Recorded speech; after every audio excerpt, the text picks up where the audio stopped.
swallow the good news. What ways need Take a moment, Sid.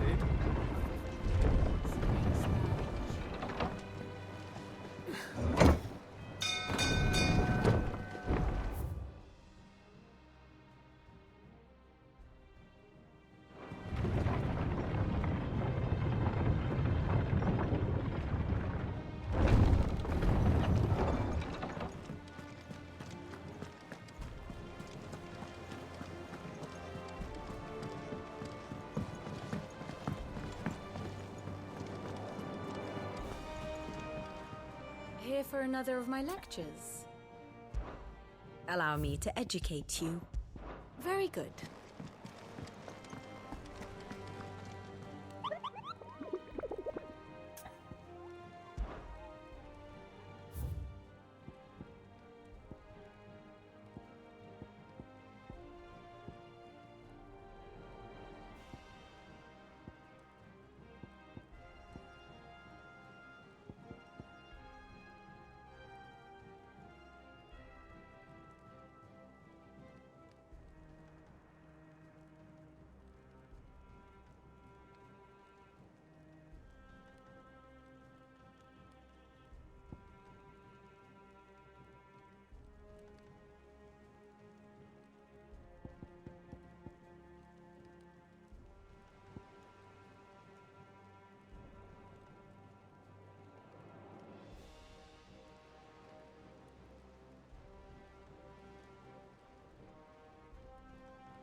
Ready, go?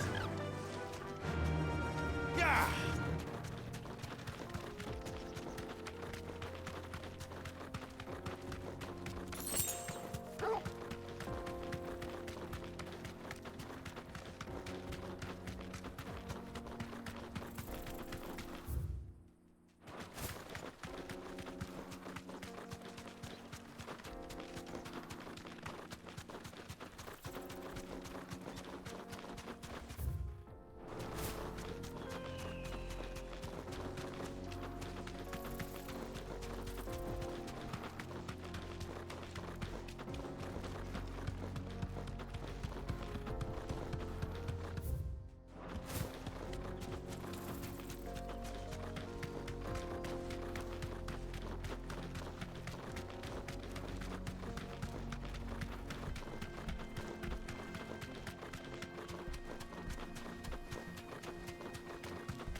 Peace at last.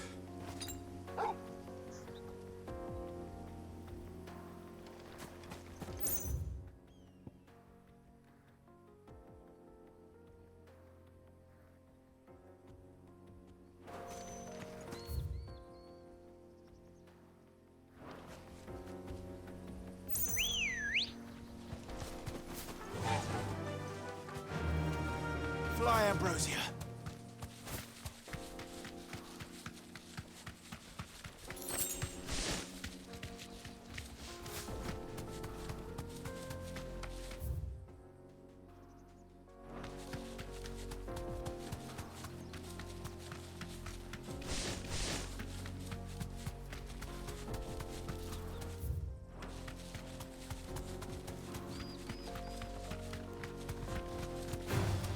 Time to fight.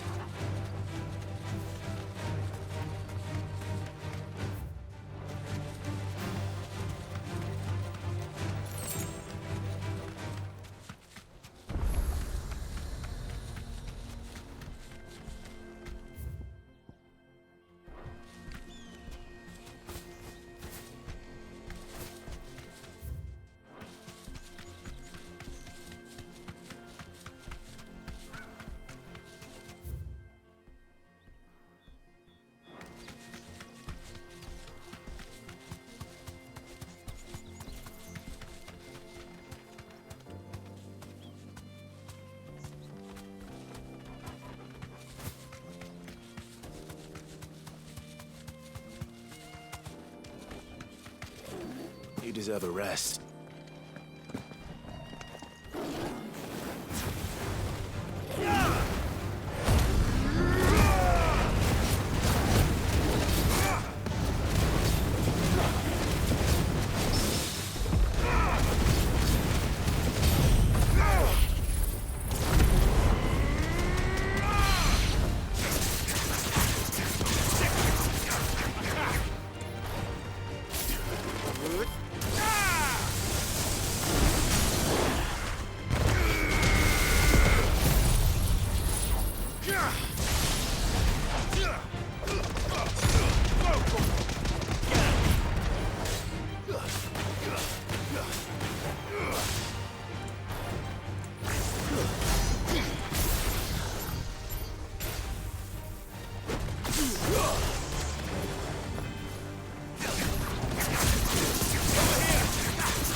safe.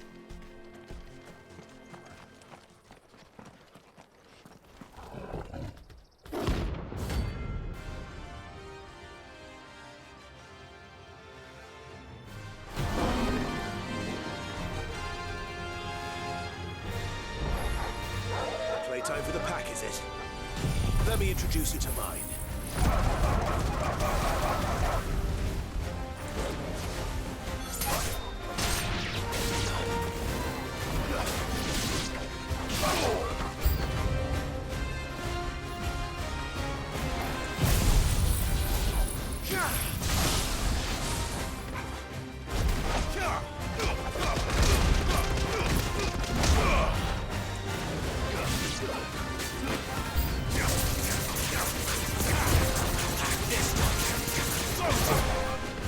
It's over.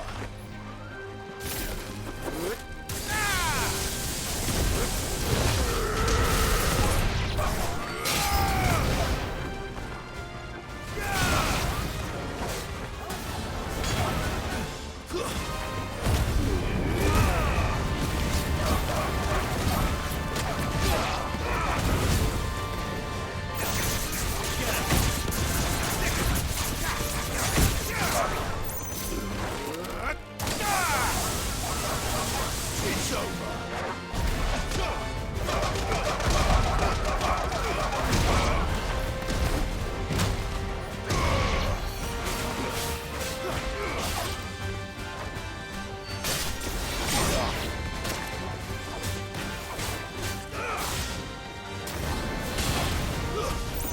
Stay down.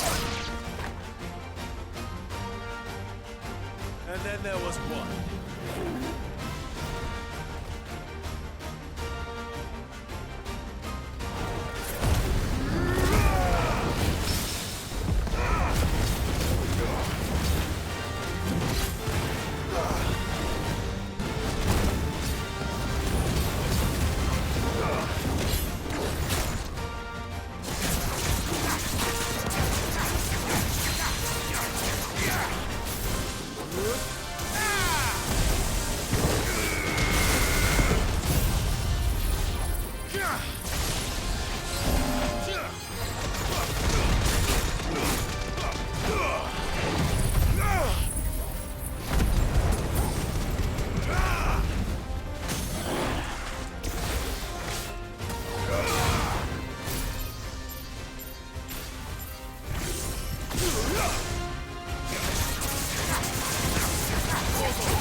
That wasn't too bad, was it, Torgal?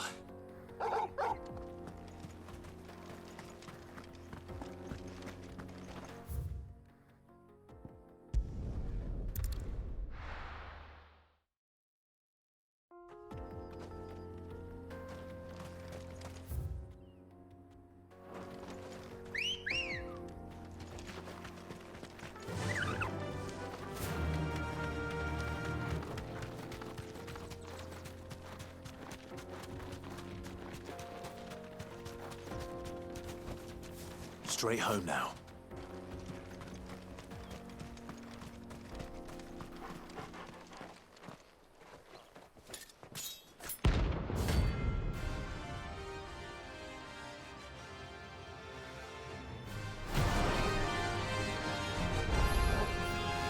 lady at hungers, and so do I. Come, let us feast on your flesh. Your feasting days are over. Not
Those who kill for sport deserve no better.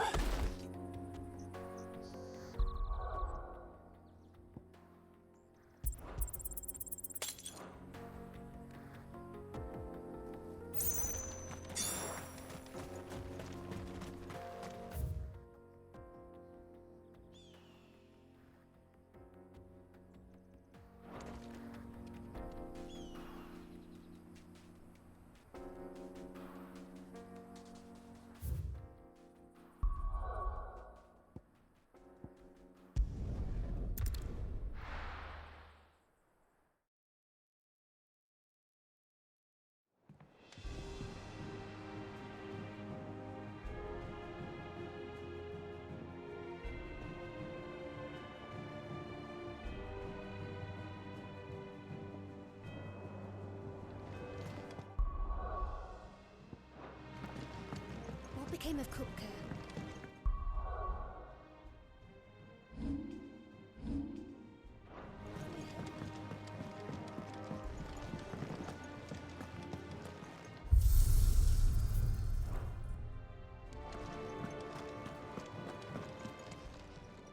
Is it business or pleasure?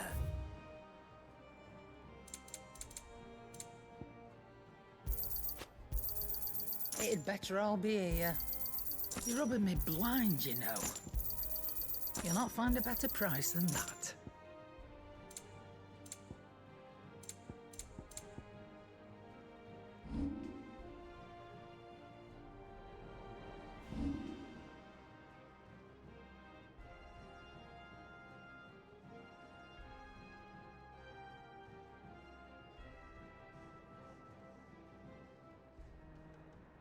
Finished, are you?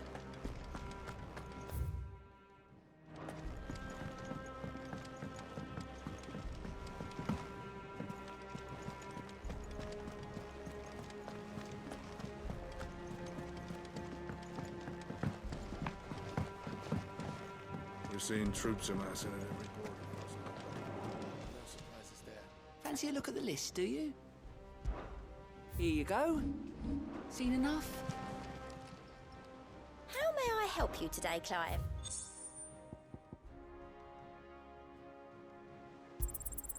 Here you are. Come again. I may have more for you.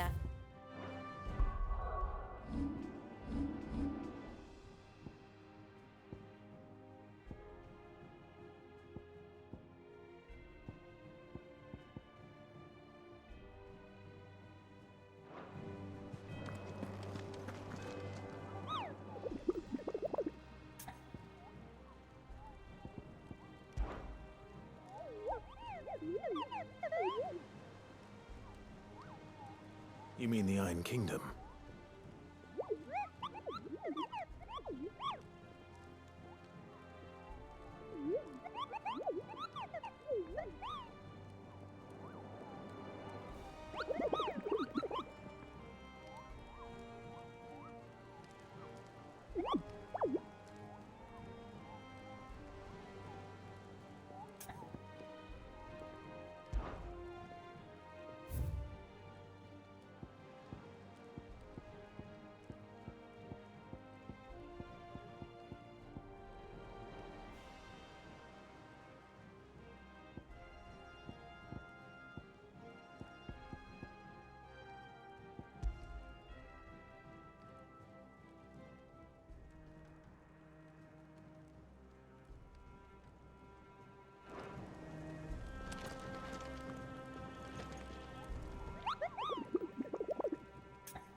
Clive, you're back.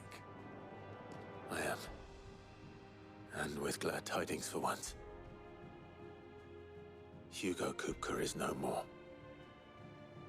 Well, I'll be.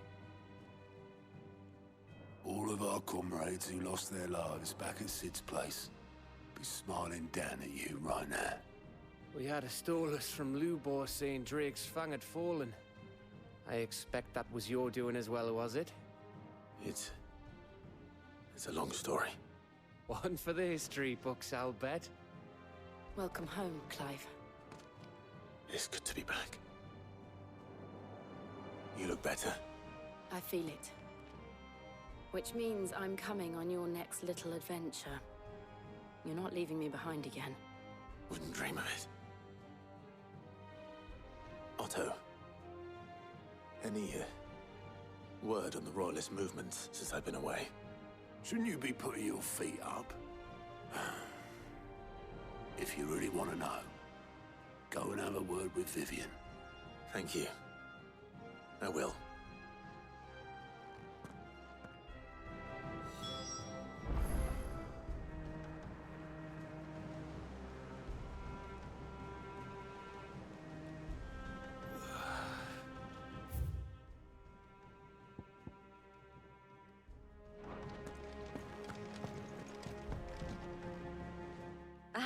The conquering hero returns.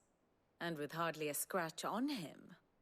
I may have picked up one or two. Well, the fact that you came straight to me instead of visiting our resident physiker suggests that you picked up something more important. A scent. The scent of Waludas. The very same. But whatever plans Kupka was hatching with the Royalists, he took them to his grave. As did his men. Slaughtered by the orcs who'd taken over the Fang. Orcs, Vivian. I've never seen such creatures in Storm before. The Waludas must have ferried them over from Ash, but why? Why work to rescue Kupka only to invade his home, the mother crystal of an allied nation, and let both fall? It makes no sense. Do you know the tale of the blind men and the Adamantus? One can often be led astray by focusing too closely on individual details. One must instead see the bigger picture. And what bigger picture is there than my map?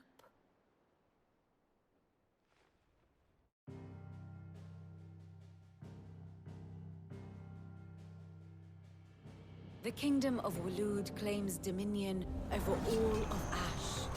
It is a nation forged by the bloody conquest of Barnabas Tharm, the dominant of Odin. The Canvarian War of Independence in 849. The Battle of the Twin Realms in 865. The Battle of Belinus Tor in 873. Wheresoever his armies fought, Odin was found where the fighting was fiercest. But of late, the warrior king appears to have laid his sword to rest.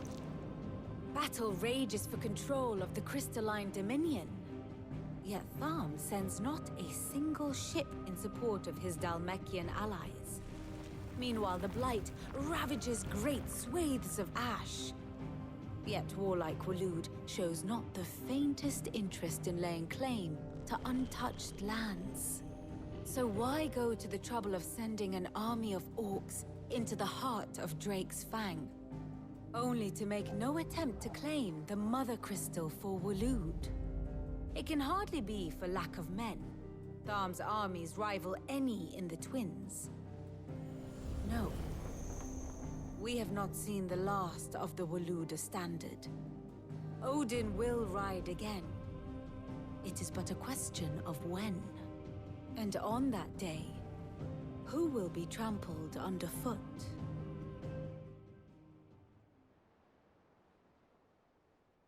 In summary, I know not to what end the Royalists betrayed Kupka. I know only that it is part of some broader scheme. A scheme tied to the ambitions of one man. King Barnabas. But there is no need to wallow in confusion. If one is to cure a sickness, one must first identify the symptoms. And your Lord Uncle has volunteered to do just that by keeping an eye on the Royalists' movements. He's really throwing himself into this. Indeed he is. Which means all that remains for us to do is await his reports. Well, not quite all in your case. The people of the Hideaway must hear the news. Justice has been done. Hugo Kupka is dead. The wounds he left that night are still raw, especially for those who lived with Sid the longest. Tell them that those wounds might finally begin to heal. Consider it the price of today's instruction. I've never known you to be sentimental. What can I say? I am only human. And we are, all of us, sentimental animals at heart. I suppose we are. Very well. I'll go and spread the word. Ah, my favorite pupil. So what of its parliament? Which leaves but one man.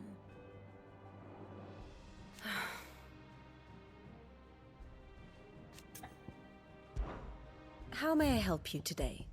Study it well, Clive.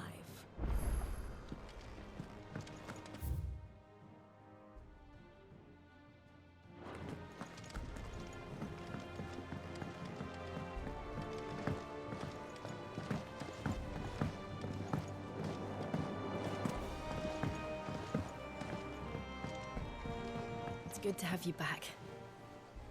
I was worried.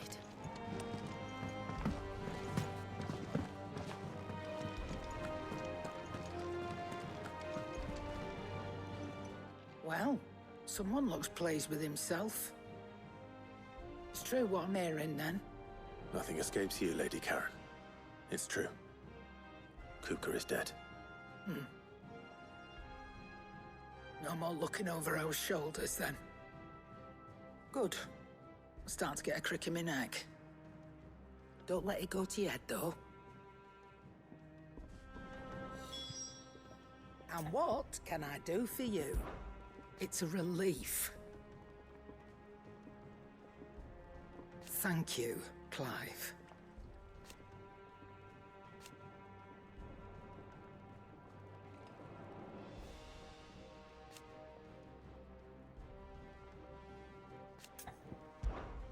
Go on, then.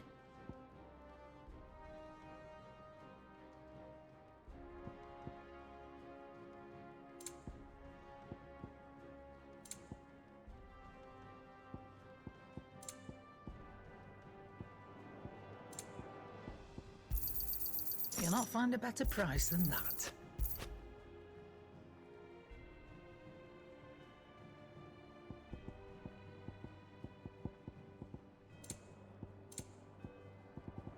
Finished, are you?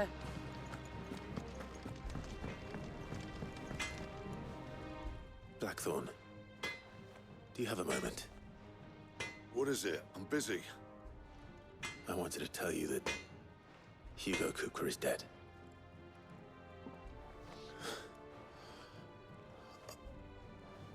I can't tell you how long I've been waiting to hear those words. This is it then. A new beginning under a new Sid. I'll try to live up to the name.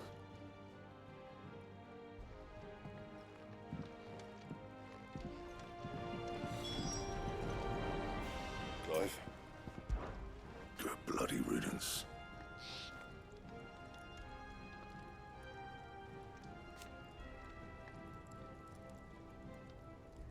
Mine included.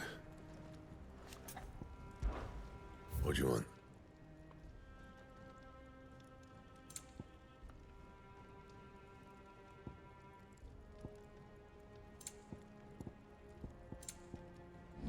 And? What do you need? So, what'll it be?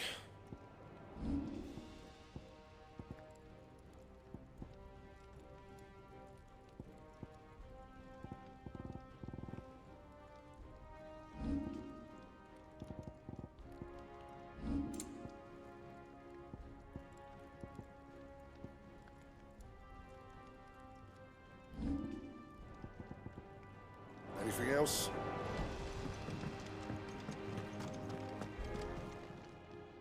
Well, don't just stand there, go.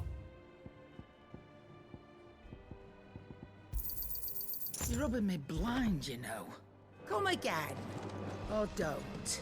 I'm not much bothered either way. Clive. I'm saying for you, dear. You can thank me later. Yeah, that should do you.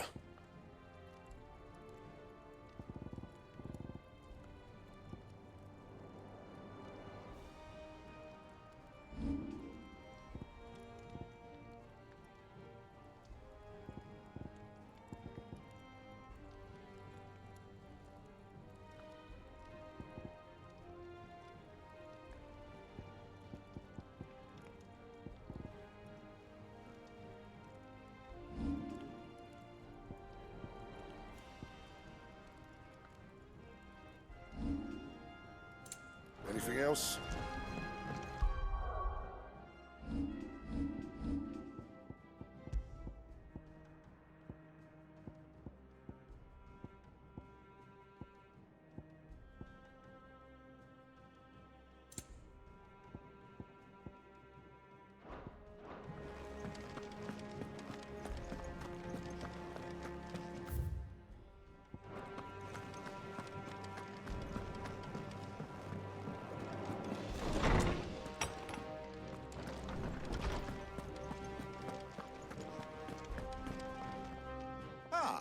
Clive, have you come seeking the gift of knowledge? No. To share mine, actually. Hugo Cooper is dead. Oh, my. Can it really be true? Look, he's crying. He is. The big baby. And with good reason, children. These are tears of joy. We must offer up a prayer to your parents that the heavens might weep with us. There shall be no lessons today, only thanksgiving and merrymaking. Go, put away your things. All right. Brilliant.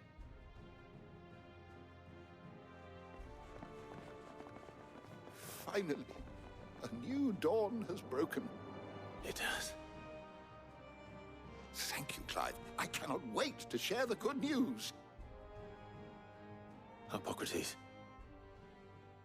After Kuka fell, Ultima came to me. I need to know what he is. Have you learned anything? Alas, no. And not for want of trying. I have scoured nigh every historical tome in our collection and found nothing. Not even the sort of conspicuous absence that might suggest a concealment of fact. One is almost tempted to conclude that such a creature never existed. But I saw him. With my own eyes. I don't doubt that you did. Alas, it seems you are the only one who has. To others, he reveals naught. We see only that which he leaves in his wake, like some terrible force of nature beyond the ken of mortal man. A bringer of death. Whether the Ultima you met with was the being itself, or merely another projection of its power, I know not. But until I do, my investigations shall continue. Thank you.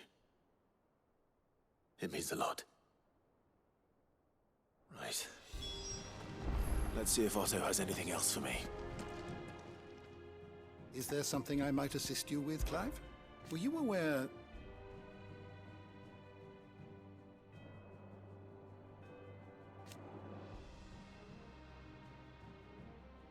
But what of the twins themselves?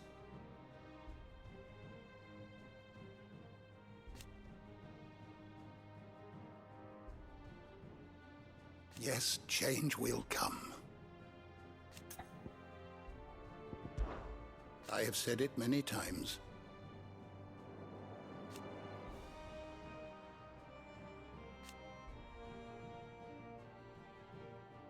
His story is ended. I have a few new notes that might interest you.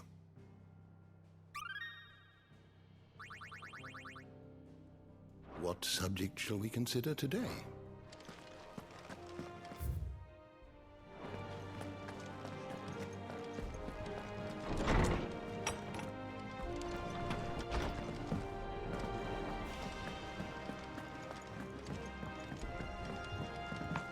I'm telling you, it's true. I heard it from Otto's own lips.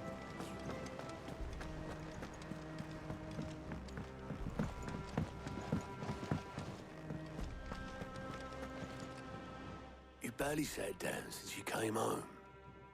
Vivian got you running errands or something? Just spreading the word.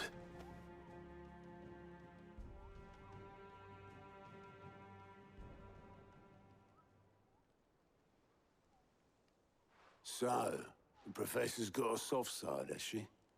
I'd never have guessed. No. She was right, though. Everyone was glad to hear the news. Ah, but you ain't told everyone. I can think of plenty of friends back at the old hideaway who'd sleep more peacefully for knowing. Not least of all Sid. You should tell him. You're right. I should. And I will. Well, when you do, be sure to take Mid with you. She's been going at it hammer and tongs down in that workshop of hers, trying to do her father proud. I can't remember the last time she visited the old sod's grave. Very well. I'll suggest it.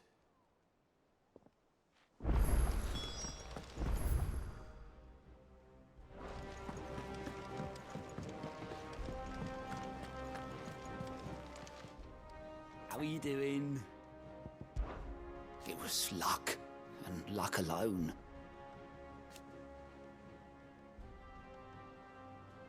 But now... thank you, Here you go.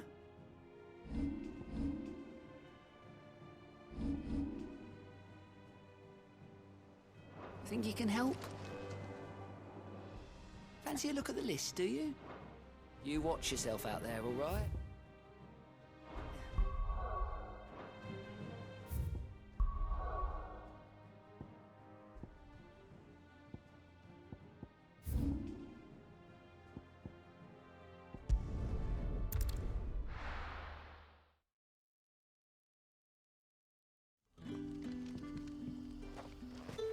Good day to you.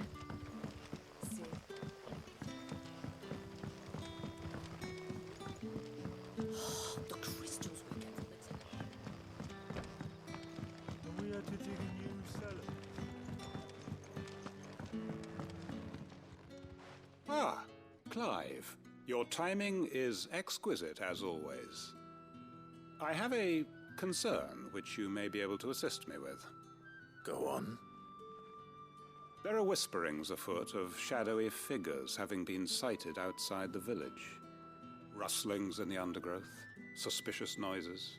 My people fear that they are being watched. It may be no more than a surfeit of nerves, understandable in the current climate, or it may be the prelude to something altogether more dangerous. Given what I hope you'll forgive me calling your nose for trouble, I wondered if you might investigate. Of course. Excellent. You might begin by speaking with the good citizens of Lostwing. Listen to their tales, and make what you will of them. All right. I will.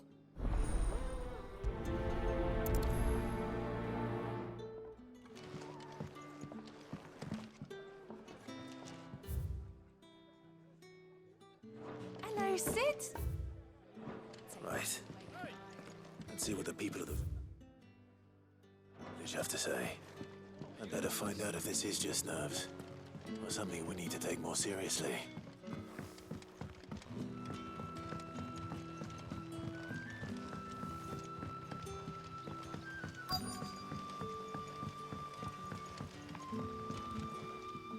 You all right, Sid? Something on your mind?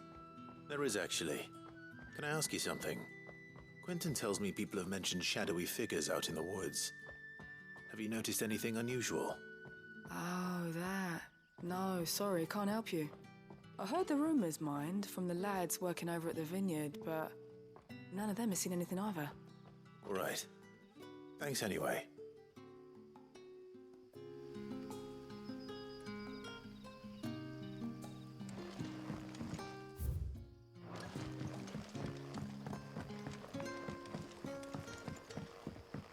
The crystals we get from the tailor all but worth.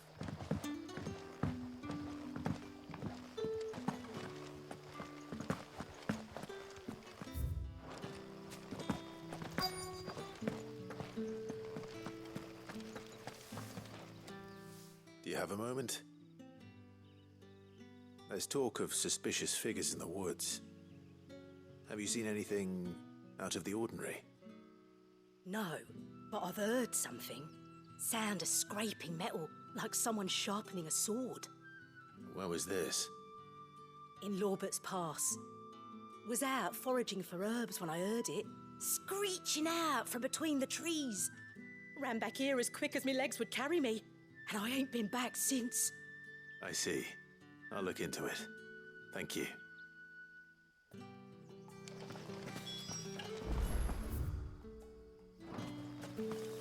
Seems Lorbert's Pass is our best bet then.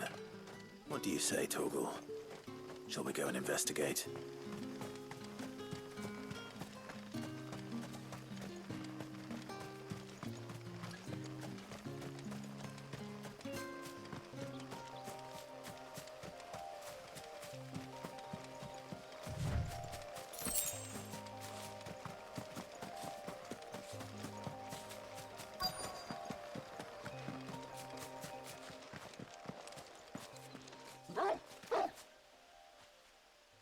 You there.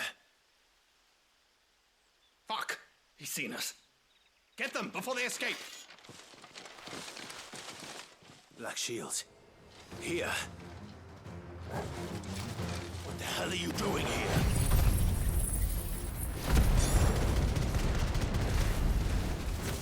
what is it to you? Not that we give a damn. All that matters to us is that you don't leave here alive.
Why were they here? Were they planning an attack on... Ostwing? I need to warn Quentin.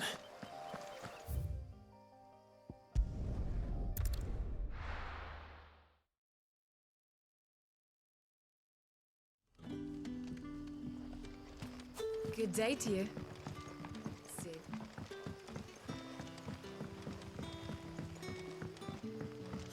The crystals we get Clive, how goes the hunt for our sinister figures? I found some black shields hiding near Lorbert's Pass. They're gone now. Black Shields. The Empress's former bloodhounds. Though they serve another master now. One who means to root out and destroy both me and those I care for. And it would appear the pack has finally caught the scent of its prey. Damn it all. I had hoped I would have more time than this. More time to prepare. But if we are cornered, we have no choice but to bite back. And bite back we shall. I'm sorry. You're going to need to explain. Who did the Black Shield serve now? And why would that person want you dead? Because I want him dead. Who? The former Lord Chief Justice of Sanbreque. All that I have built here is for him. I don't understand. Why him? Why Lostwing? I suppose it is better that you know the truth. I was a member of the judiciary once. So sickened was I by the injustice of this world, I swore to fight it. And fight it I did in my own small way. I saw more than a few corrupt officials condemned to the very cells into which they had thrown blameless innocents. Men to whom the law was but a scourge to turn against the powerless. And throughout, it was the Lord Chief Justice who backed me, who was my one true ally in the quest to see justice done. So what changed? I discovered that he hunted bearers for sport. I was a fool to think he shared my hatred of venality and vice. His support for me was no more than a facade, a means of ridding himself of his rivals, a mask to hide the rot beneath. I filed suit against him immediately. His response, however, was rather more visceral. He had my entire family slaughtered, and he faced no punishment whatsoever. I lost everything. My loved ones, my livelihood, my position, the faith I had once held that any modicum of justice might be achieved through the courts. So I set about enacting my own. I tracked down every soul who served him, and slit their throats myself. But the man himself proved an altogether more difficult target. With money and power come protection. And so I saw that I would need an army of my own. I came here to Lostwing and began recruiting like-minded individuals. And everyone here knows this is why you do what you do. Of course. They too have lost loved ones to the bearer hunts. Seen faultless friends sent to the gallows to spare the guilty. All under the watchful eye of the Lord Chief Justice. Our wounds are the same. And our cause is the same. We are comrades. And our revenge is already in motion. We know where he hides, how numerous and well-trained his guard. What we did not know until now, however, was that his plans may already be in motion too. Quentin. Our time is short. He may move against us at any moment, unless we move against him first. My friends and comrades, it begins. Make ready for war.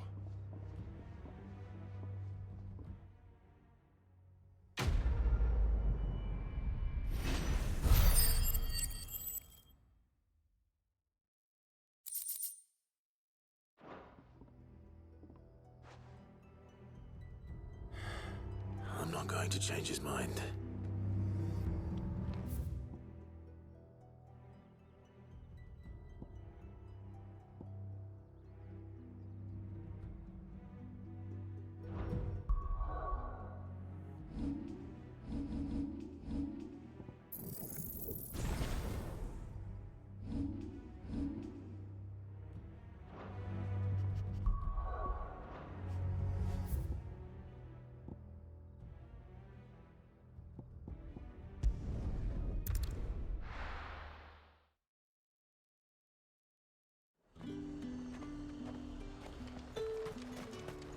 And what can I do for you?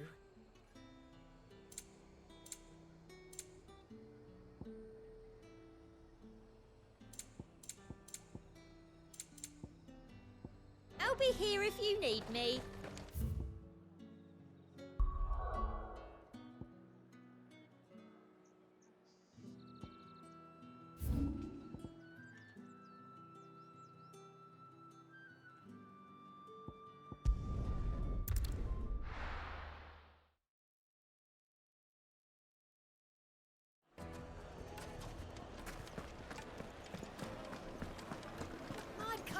Take a sniff, good sir. Now, Transport. Gone, just like that. And without so much as a by your leave. What's the matter? It's my apprentice. He up and vanished while my back was turned. I'd go and look for him myself, but I've got a bakery to run. A bakery that's now short one pair of hands. Loath though I am to rely on the kindness of strangers, I'm at a loss. Please, will you see if you can find him? I'll see what I can do. Do you know where he might have gone? I wouldn't be surprised if he was off somewhere mooning at Drake's Fang. He used to work there, you see. Poor fool left his heart in its hollow. All right. Then that's where I'll start.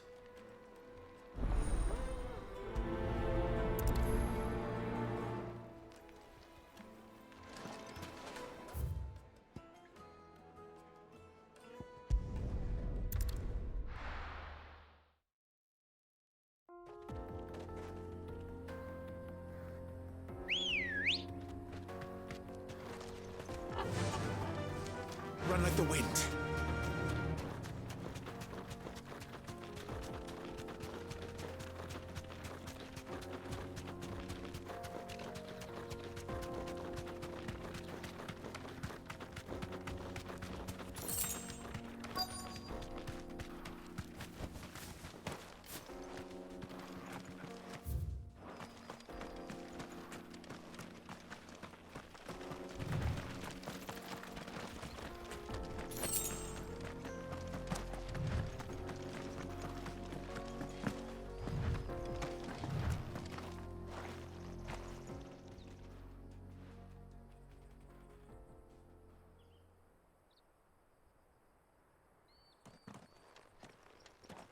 Excuse me. What do you want? The baker sent me to find you. I am a sorry, selfish sod, aren't I? I'm certainly not a baker. Master must have ruled the day he took me in.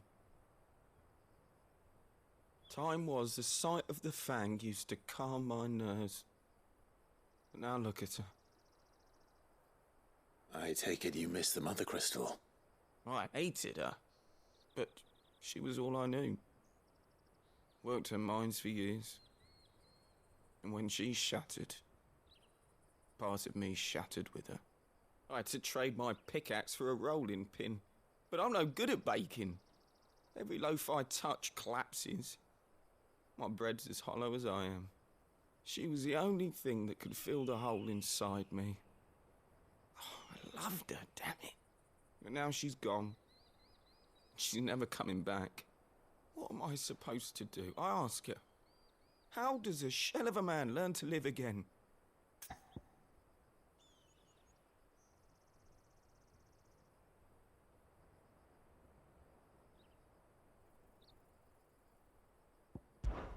Try to remember the good times. Do that, and the Mother Crystal will be with you no matter where you are. Even in the bakery. What a fool I've been.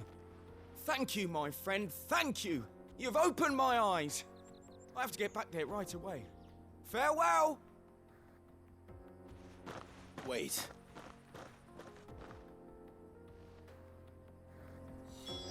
Suppose you won't be needing an escort then.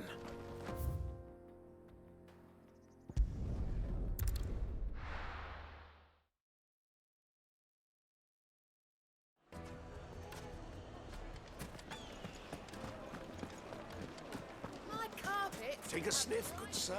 You'll be transported. Ah, there you are. The man who lit a fire under my wayward apprentice. Though I worry you might have stoked the flames a little too high. He damn near ran me down trying to get to my oven. Master, it's ready. Behold the Drake's Balm. A truly unique creation. I dare say it is. Just look at it. A perfect likeness of the Fang herself. Her steepled peaks, her fulsome spurs, her inviting hollow. True, my loaves collapse more often than not, but what's the Fang without her crater? Why, no Fang at all. And look, inside. She's filled to bursting with a bounty of beautiful crystals. Salt crystals! Master, I have found my purpose.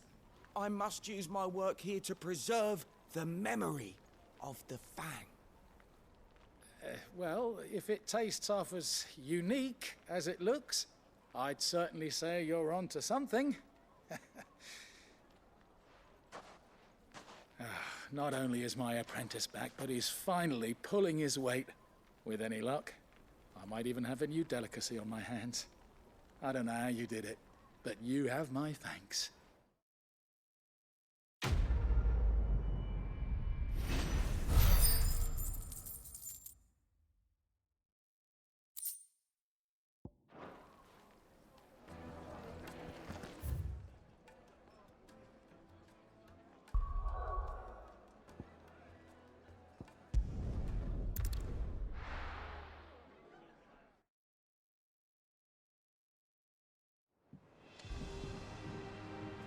I'm telling you. It's true. I heard it.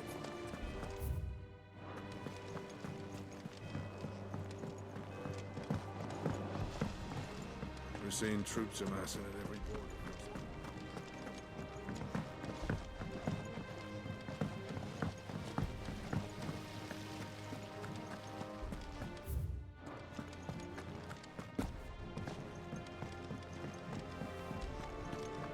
I think Mid might need some help. If I don't come up with something soon. All right, Clive? What do you want? I'm going to visit Sid, and I thought you might like to come with me. Sorry, I'm too busy for all that right now. I've got to get this thermal displacement stack sorted. Thermal... Displacement stack. Here. And this is for... Only the fastest, finest ship the world has ever seen. The Enterprise. Me and my dad designed it together. Where other vessels rely on the fickle winds to drive them through the water, ours is fitted with mithril engines. And those things have got more push than a behemoth in a bad mood, and more heat than all the hells put together. Which is where the stack comes in. I may have already talked some tight-lipped shipwrights into putting the hull together for me in a little dockyard in Canva. But the stack's a bit more involved, so I'm building it here. Thing is, it's so involved that I'm running behind and it's starting to hold things up over at the shipyard. I'll come and see my dad, though, when I'm done. Whenever that is. Is there anything I can do to help? Good old Clive. I were hoping you'd say that. First things first, I need some parts meching. The stack will be made up of 3 major components. There's the plating, here, that channels hot vapors away from the engine. The helm over the top, that disperses all that heat into the air. And the shielding around the sides. That stops the rest of the ship from going up in flames. A full suit of armor, then? Probably best to take it one piece at a time. Then you'll need to start with the plating. Everything else fits onto it. I've got the designs and the list of materials here. Show these to Blackthorn. He'll know what to do. I can't make head nor tail of them. Luckily, you don't need to.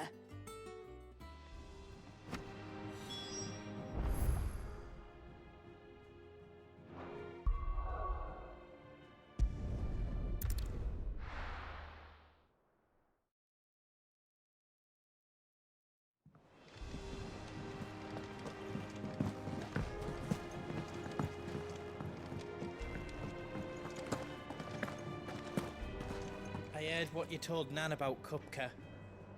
Hopefully all our old friends can rest easy now. Blackthorn, can I ask a favor? Out with it. It's for Mid. This my last chance to say I'm otherwise engaged. Spare myself the arseache. Go on then. What is it this time? She said you would know. Here.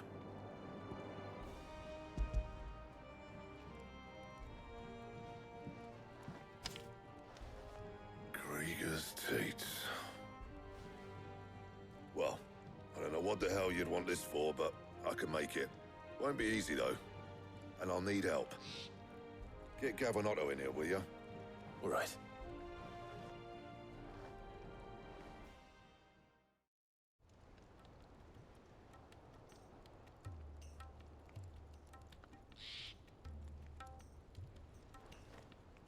So Mid's roped us all in here again, has she? Typical.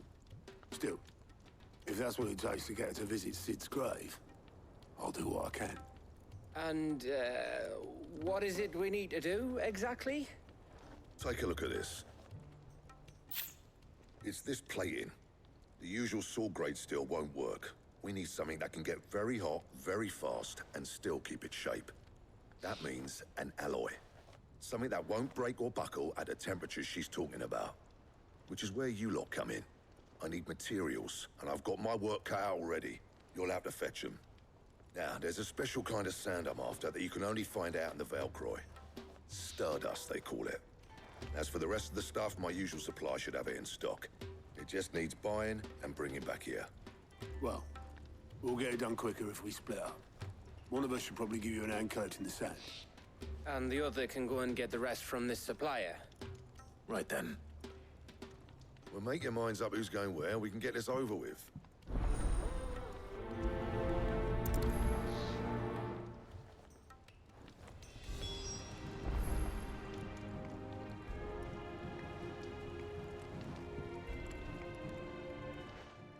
You going after the Stardust then, are you? Which one of these two lucky souls is going with you?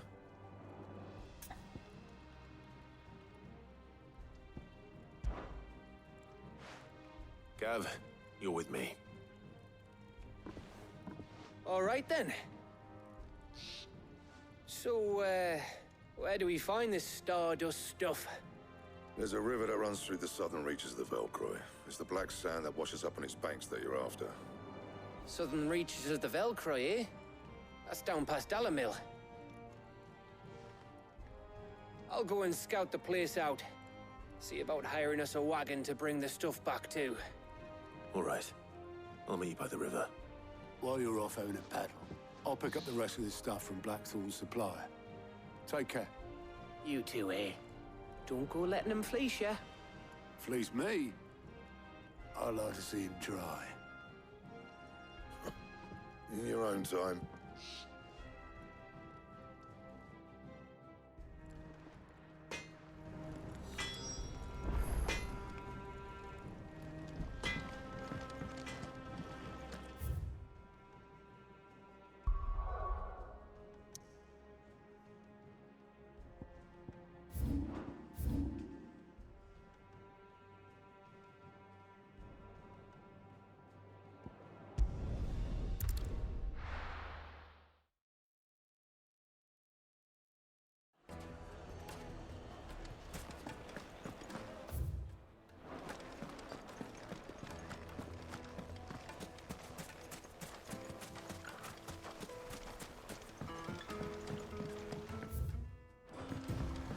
Looks like I found the river.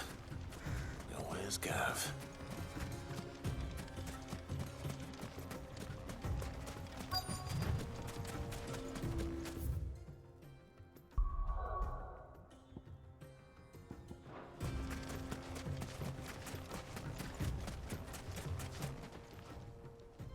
Sorry to keep you, Gav. Better late than never. I've had a quick scout about, and I reckon round here's our best bet if we want to grab as much of this Stardust stuff as we can. Don't know what Blackthorn's planning to do with it, though. I asked over in Dalamil, and they seem to think it was worthless. But if Stardust is what Blackthorn wants, Stardust is what he'll get. There's plenty of this stuff lying about, just begging to be bagged. Then let's get bagging, shall we? We shall. Race ya.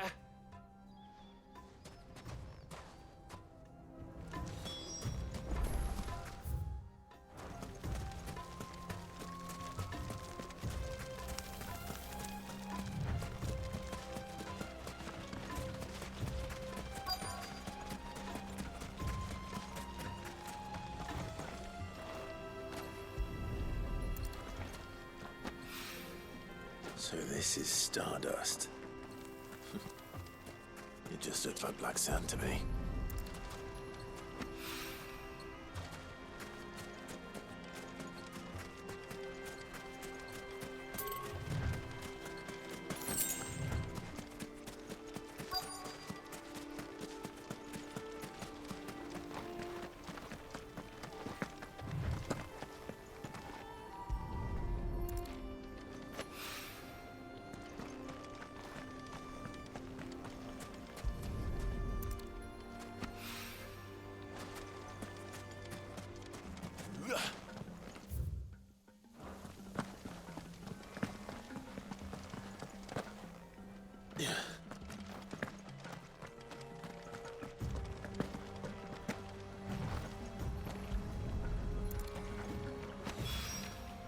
That should be enough for now. Let's see how Gav's getting on.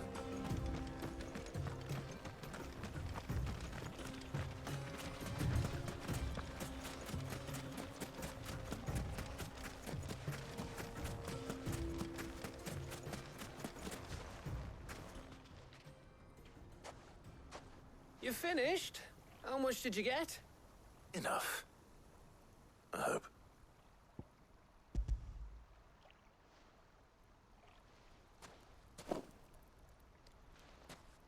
Oh, you win. That might even be enough for old Blackthorn. Hey, before we go, do you mind if we have a chat.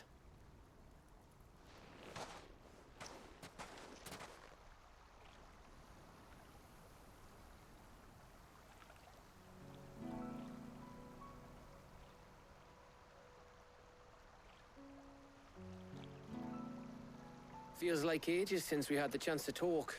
You know, man to man like. It does, doesn't it?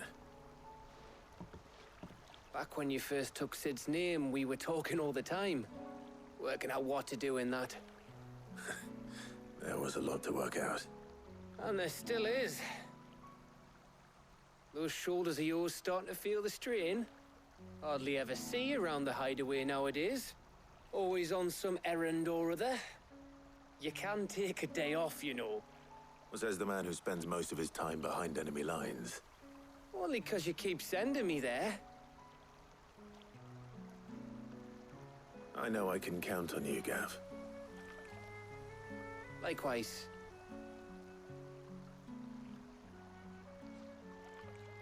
So you keep sending me wherever you need to, and I'll keep going. Safe in the knowledge that I have a home to come back to. Thanks to you.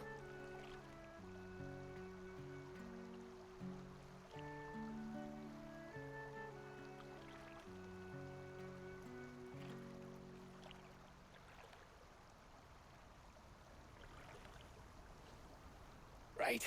That's enough soppy shite for one day. We'd better get this lot back to Blackthorn before he slings his hammer at someone. You go on ahead. And try to get some rest once you're there. Oh, I plan to. Believe you me.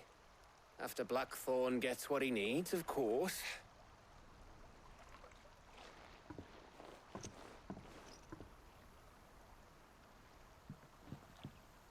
Right.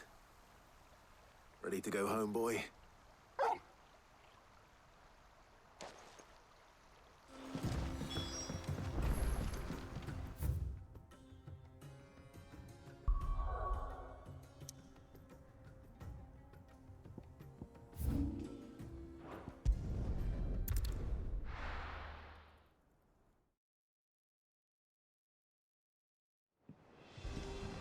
Let's hope this is all Blackthorn needs.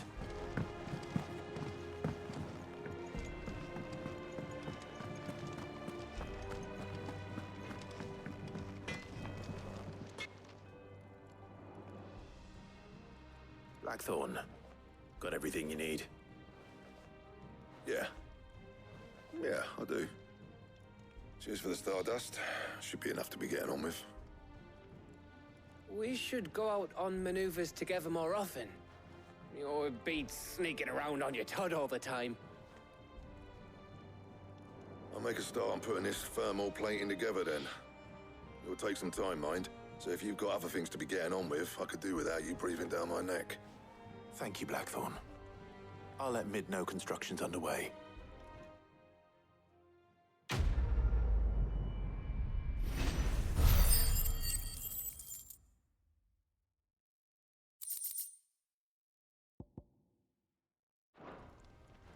Suppose we'd better be getting back to work too. Give us a shout if you need anything.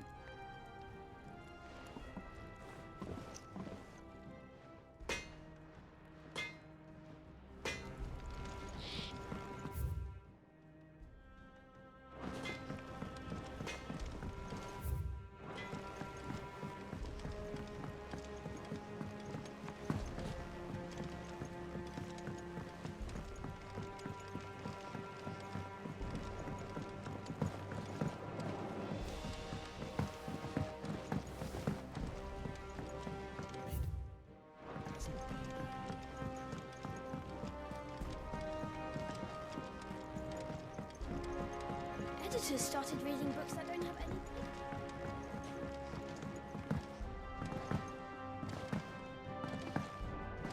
If I don't come up with something soon. You'll be pleased to hear that Blackthorn started work on the plating.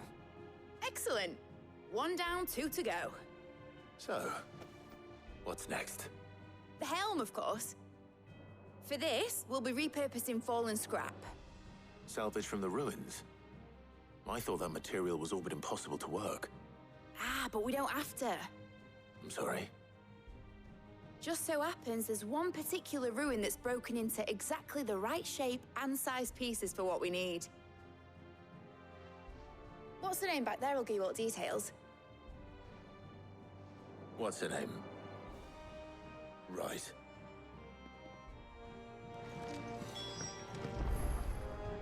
Oh, Sid, is this about the helm? Yes. Mid said I should speak with you. I'll show you the plans then. Here you see the mithril engine, in which mithril is burned to generate heat. That heat is then harnessed to produce motive force. Excess heat is dealt with by means of the thermal displacement stack, which disperses it into the surrounding air. Now, were we to rely on thermal plating alone to achieve this effect, the rate of excess heat buildup would far exceed the displacement coefficient of the plating. In other words, the reactor would overheat and eventually explode. This is where the helm comes in. It connects to the plating, you see, and serves as a sort of thermal sink to absorb all that excess energy.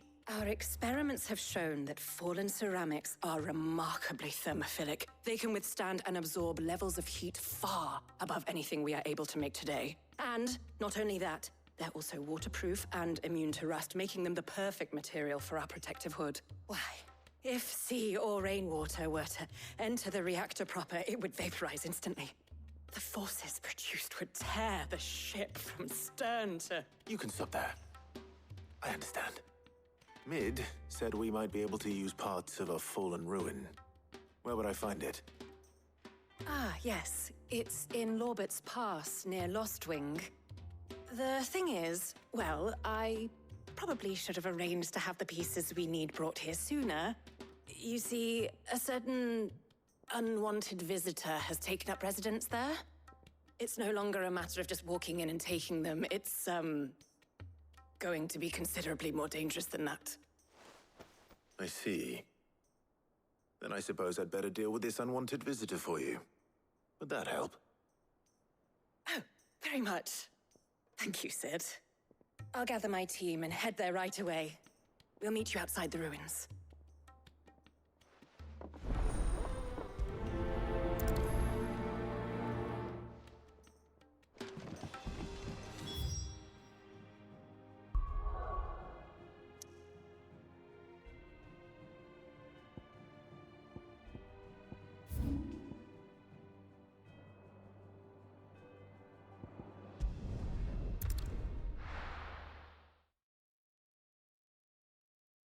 I'll be taking you all to a storehouse in the Bales. Leave anything you don't need behind.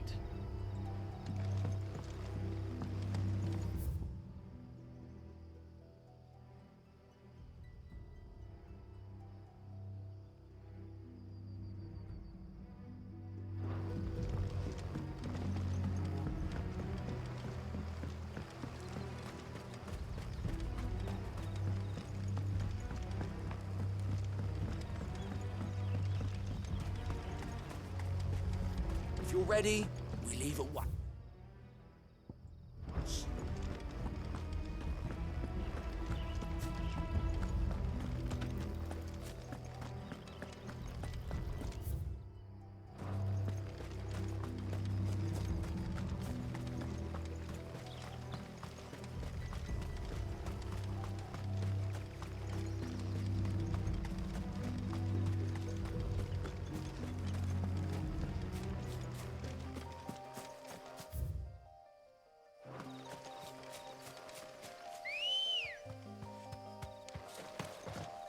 Ready, go? Fly, Ambrosia.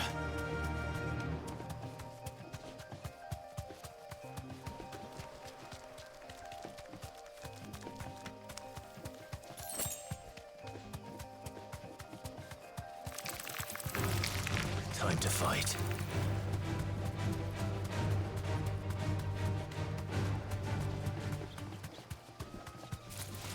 All right.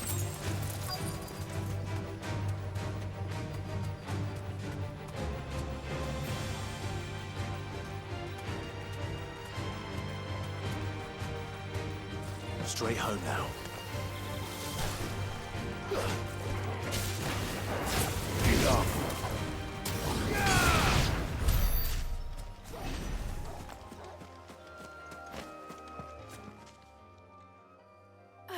you are, Sid. Thanks so much for coming.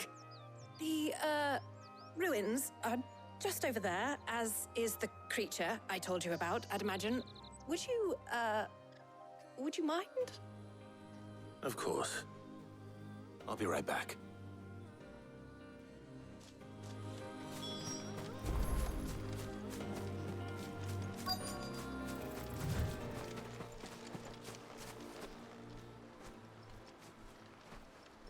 Anybody home?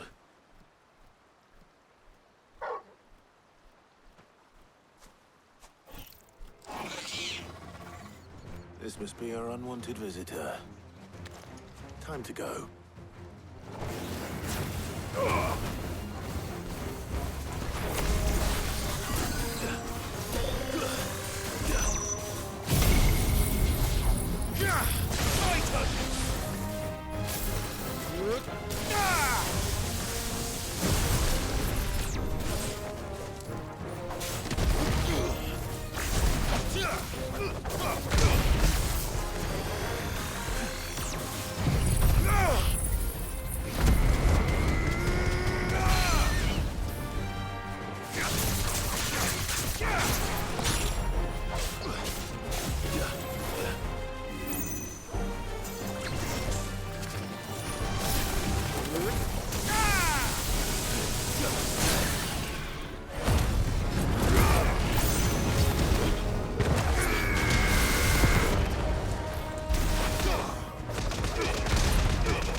The things I do for you, Mid.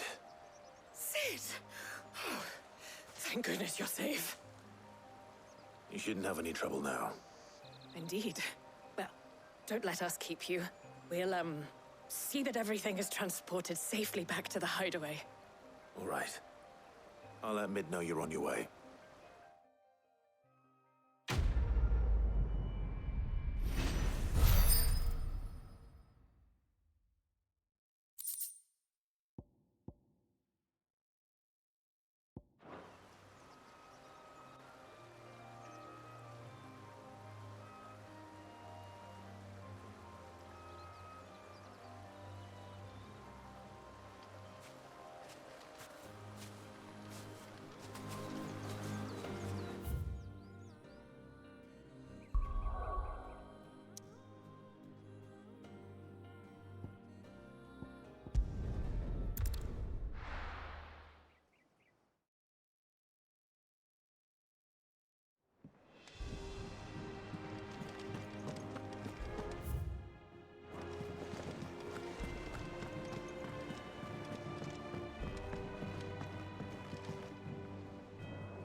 We're seeing troops amassing at every border.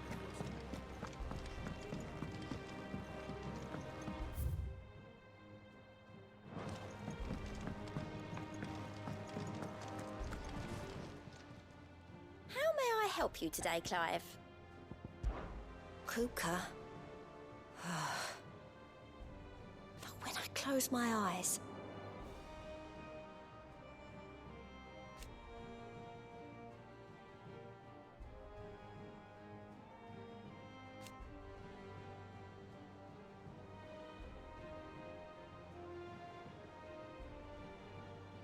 only I don't know how. I wish you were here.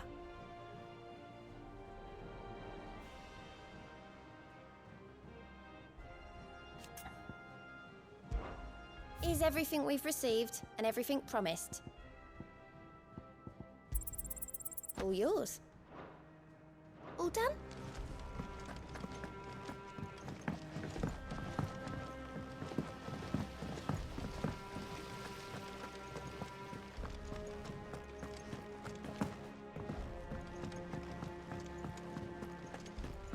Mid might need some help tidying.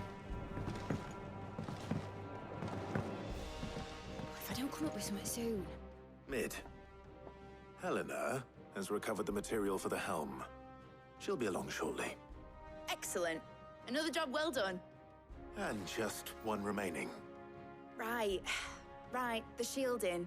This one's a bit of a bugger. How so?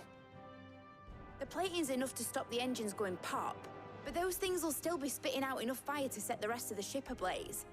Which is why you need proper shielding. A prison for the dragon's breath that's blazing away inside. I thought a triple thick layer of tempered steel might do it. Or more of the stuff that the Fallen use, but they'd both be too heavy. The helm and the plating are bulky enough as it is. Add any more weight and the whole ship would be at the bottom of the briny before we'd even started. I need something light. But I've racked my brains and I just can't think what would do it. Well, if I were in need of obscure knowledge, I know whose counsel I would seek.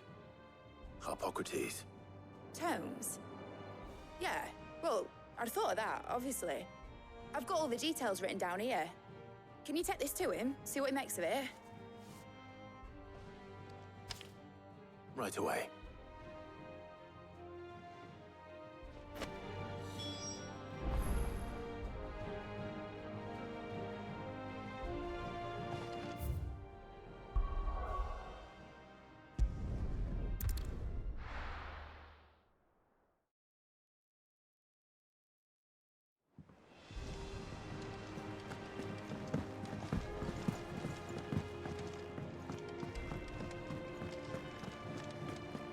Oh, I'm never drinking.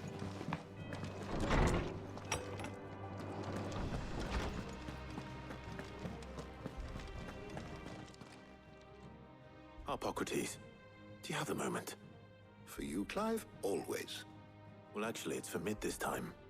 Could you take a look at this?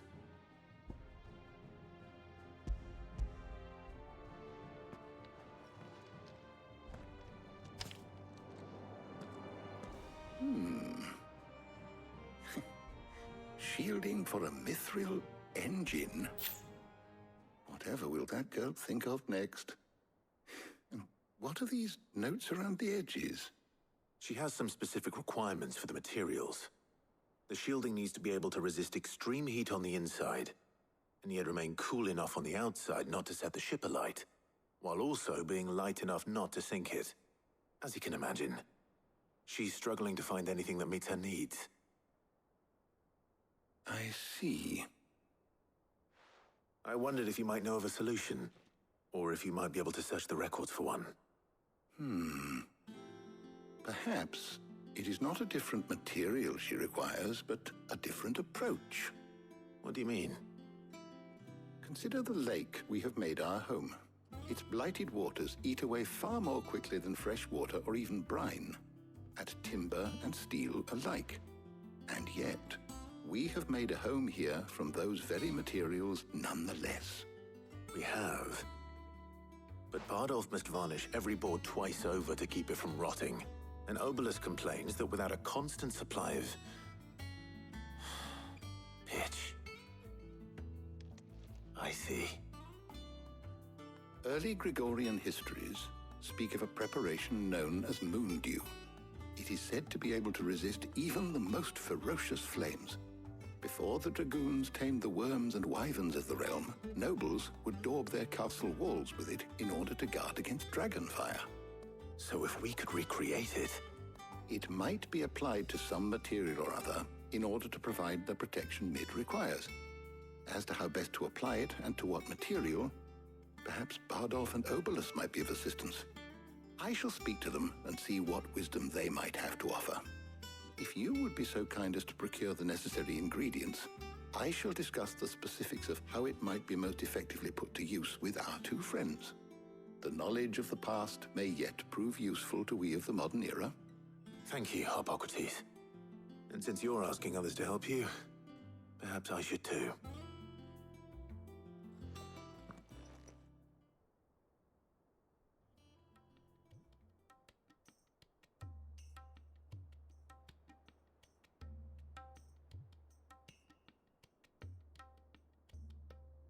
So you need a hand, do you? We do. I'll be heading to market for the ingredients we need. I could do with some help. And some company, too. The other can assist me in researching how best to prepare the shielding itself. Can we count on your aid? Always. Well, if Jill's game. Thank you. I am sure either of these fine young minds would prove indispensable in my research. I leave the decision as to who will go with whom in your capable hands, Clive.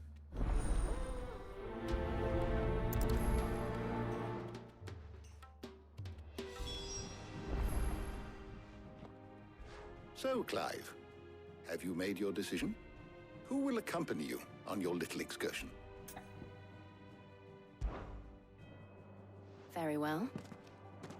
So then, what do we need to find? I have taken the liberty of preparing a list. Here. White chocobo eggs. Pepio nuts. Are you sure this list is right? Everything on here seems very edible. I would have thought the ingredients would be a little more exotic.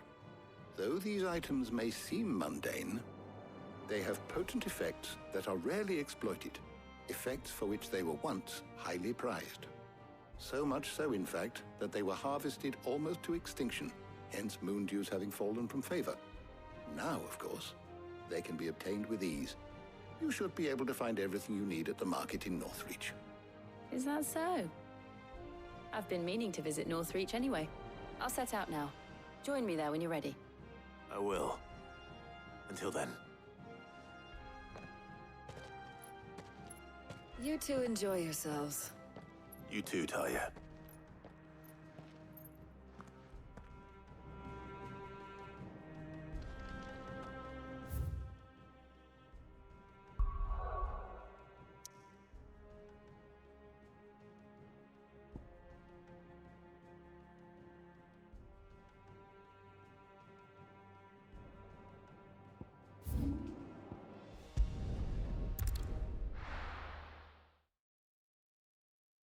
Now, where's Jill?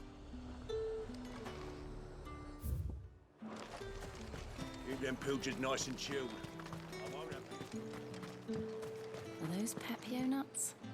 Can never tell. How goes the hunt for ingredients? I've only just started. I'm sure everything we need is somewhere amongst all these stalls, though. Why don't we split up and see? We'll take a couple of ingredients each. All right. What am I looking for? How about you look for the Pepio nuts and some garlic? I'll find the other things we need. We can meet by the gate when we're finished.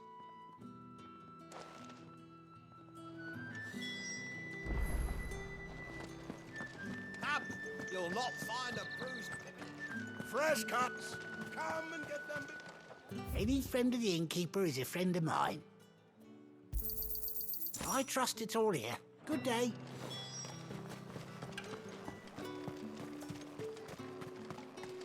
How the hell is any? Buy, sell, or be gone.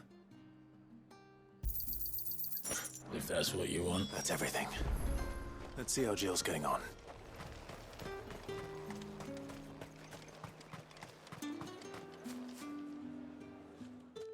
Did you find everything? I did. Here.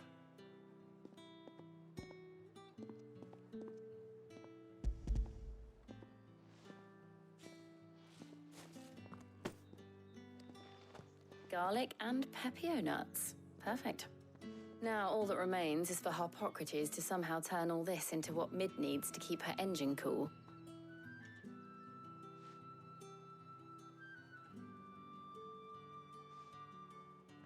But before we head back, would you walk with me a while?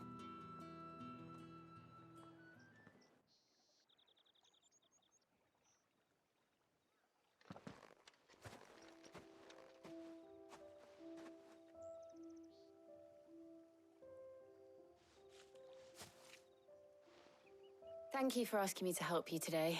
It makes a nice change. It does. It's good to get away from all the battle and bloodshed for once. Just being here reminds me of when we were children. Do you remember? Walking down Market Street in Rosalith, taking in the sights and smells. How could I forget? What with Torgal's antics. Remember how his nose would prick up at the scent of sausages? He'd go racing away and we'd have to go running after him. We wouldn't catch you now, would we, boy? Is there anything you wanted to buy for yourself while we're here? There was, yes. Well, sort of. Molly in the kitchens told me about a place that sells particularly good pies. Thought you might like to share one with me. I would. Thank you. And I saw some bread.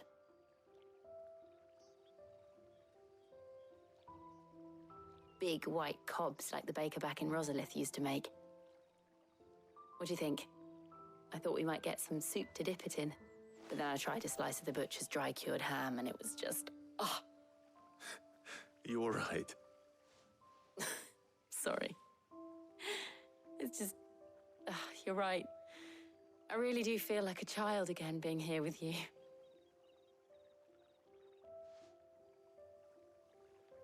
Clive. Is it wrong of me to enjoy this? No, Jill. This is how life should be. And it's how our lives will be when our work is finally done. When we can live on our own terms. I hope so. Thank you, Clive.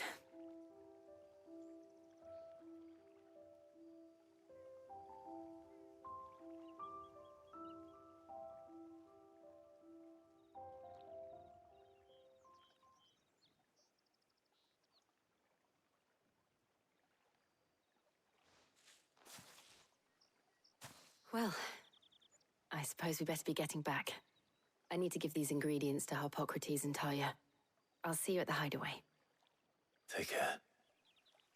I will. You too.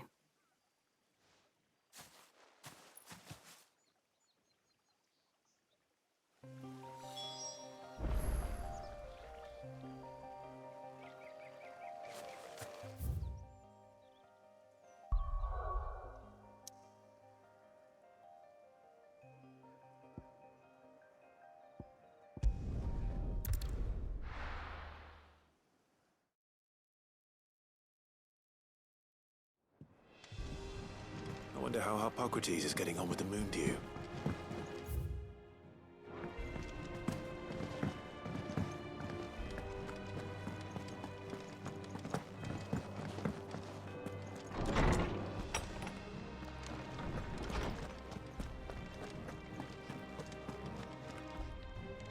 Welcome back.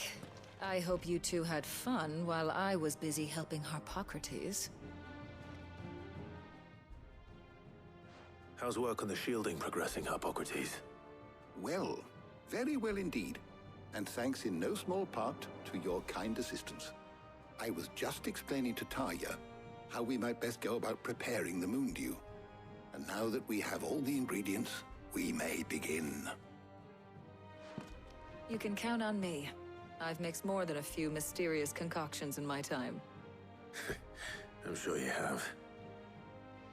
What about the shielding itself? Work is underway, under the watchful eyes of Bardolph and Obolus. Apparently, it'll be ready soon. Thank you. All of you. Right then. Jill, would you join me in the infirmary? Many hands make light work and all that. Of course.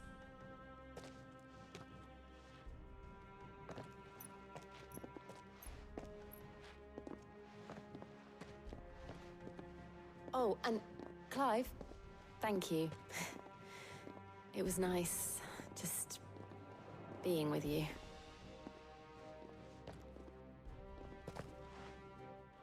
It appears our work here is almost at an end. A shame. I was enjoying playing the man of action for once. When both the shielding and the moon dew are ready, it will merely be a matter of applying the one to the other. Followed by a rigorous process of testing and retesting, of course. Perhaps someone ought to warn young Mid of that. Leave it to me. Thank you, Harpocrates.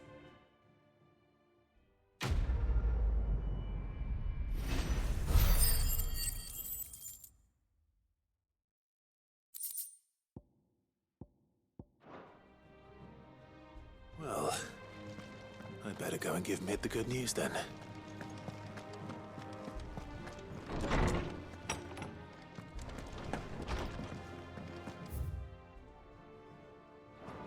The nuns to sit.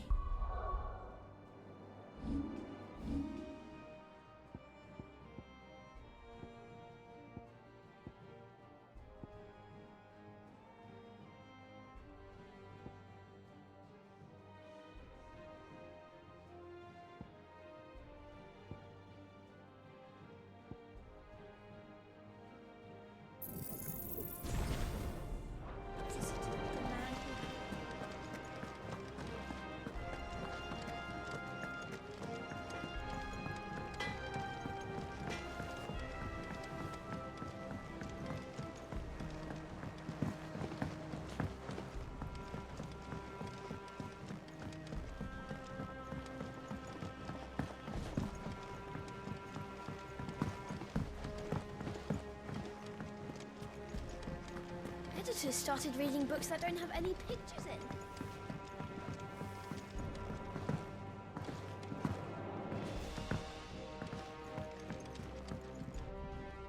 Sorry to keep you waiting, Mid. But you'll be pleased to know that work on the shielding is underway. You found something for it? In a manner of speaking, Part24 knew of a substance that's highly resistant to heat. A coating that should provide the protection you need. He's supervising the construction and testing of the shielding as we speak. Brilliant! I knew you wouldn't let me down. Don't thank me. I'm just the errand boy. Right then, better start working out how to bolt all these bits together. To the Black Hammer!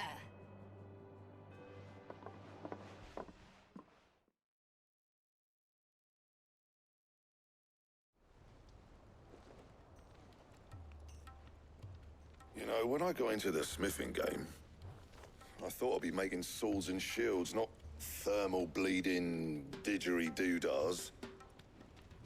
Displacement stacks. Same difference. Whatever you call it, I ain't putting it together in here. It's cramped enough as it is.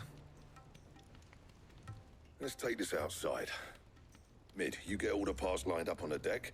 I'll take care of the rest. On my way! Oh, and bring me the biggest hammer you can find. This is gonna require some precision walloping.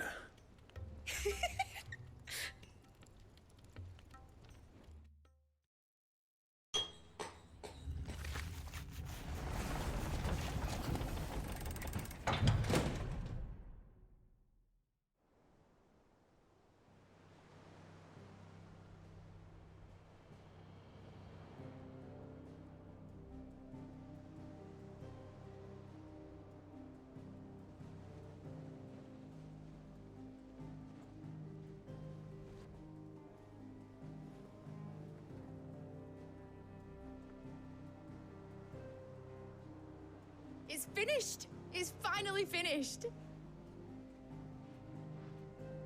Thank fuck for that. I'll be feeling my hammer arm for weeks. Thank you, Clive, Blackthorn, everyone. That's one down and just 3 more to go. I'm sorry. Oh, didn't I tell you? The Enterprise has 4 mithril engines, and we'll be needing a displacement stack for each. You don't mean... Don't worry. Now they've got a finished one to work off. My gang in Canva can build the rest. Good luck to them, I say. Right, I'm off to get a sling for this elbow. Any other work comes in, keep it to yourselves, eh?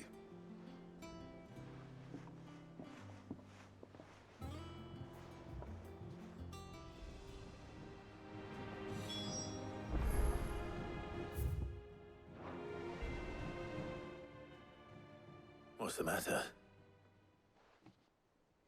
Nothing. Just daydreaming. Thinking about the Enterprise sailing off over the horizon to shores unknown. Searching for a land untouched by the Blight. Just like me and my dad planned. So if the worst came to the worst and every scrap of soil in the Twins turned black, we might still have a chance. That's what she was meant to be. You see, one last chance just in case we needed it. But now she's so close to being finished, I've realized I don't want it to be that. I don't want it to be just a lifeboat for us to cling to if things get desperate. I want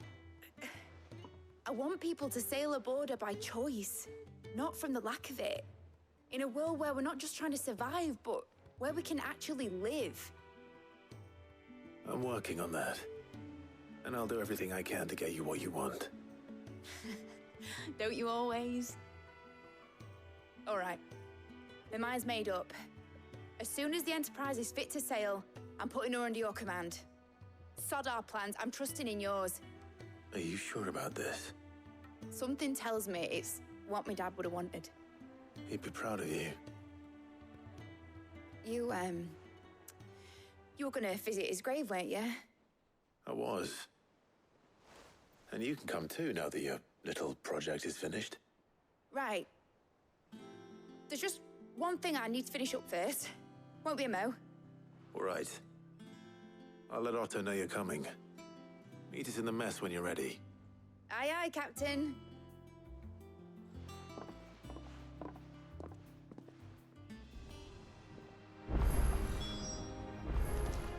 Meg told me she...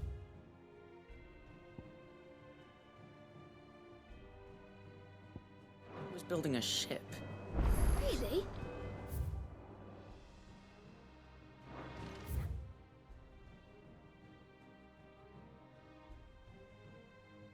It's a ship. Let's sail it.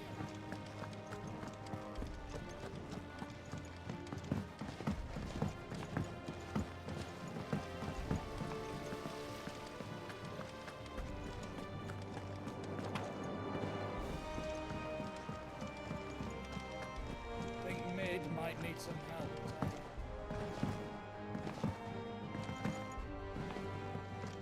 Well, here, Sid. Reckon you might be just the man to help me out of a bit of bother, if you've a mind to. Let's hear it. Well, it's about this alembic the chief's got me making. Lovely bit of kit it is. Bung in a solution you want splitting, and it will separate it out, just like that. Problem is, it won't always get rid of all the impurities. And with some of the stuff we need it for, that ain't good enough. Which is why I've been looking for something to filter the liquid we'll be cooking off. And that's where I was hoping you could help me out. I imagine Ty could get some use out of this alembic too. Distilling medicines and the like. All right. Why not? Proper job! So what exactly do you need for this filter? Nothing but bomb ash'll do, says the chief. Gave me a sample she'd obtained from the university stores. Couldn't believe my eyes. You pour the blackest blight water through it, and it comes out clear as a mountain stream. So, I did a bit of reading about where I might be able to get hold of some. And do you know what I found out? It's only the blimmin' bones of a bomb king. They leave them behind when they die, see? I take it that's where I come in. If you wouldn't mind. I saw a billet on the hunt board for one just the other day. Would have gone myself, but, well, fighting dirty great balls of flame isn't exactly my forte. You, on the other hand... All right. I'll see what I can do. Thank you kindly. And a good hunting, eh?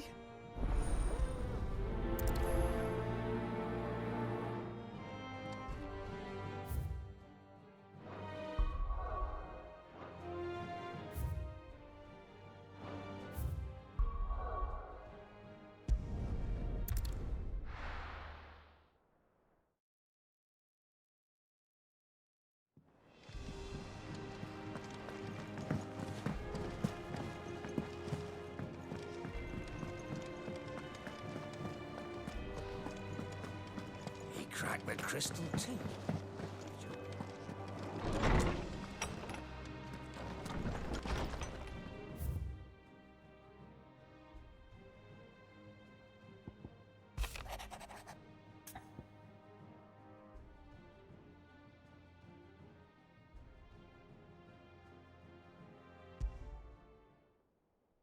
Trouble with the ledgers.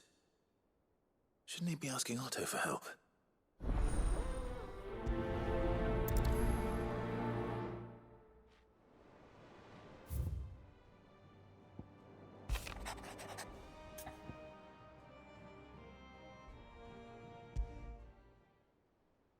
What could be wrong with Torgor? He seemed well enough when I last saw him.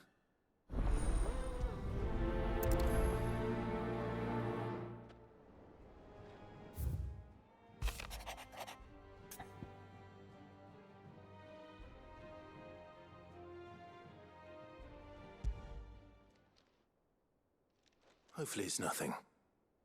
But I should speak to Blackthorn just in case.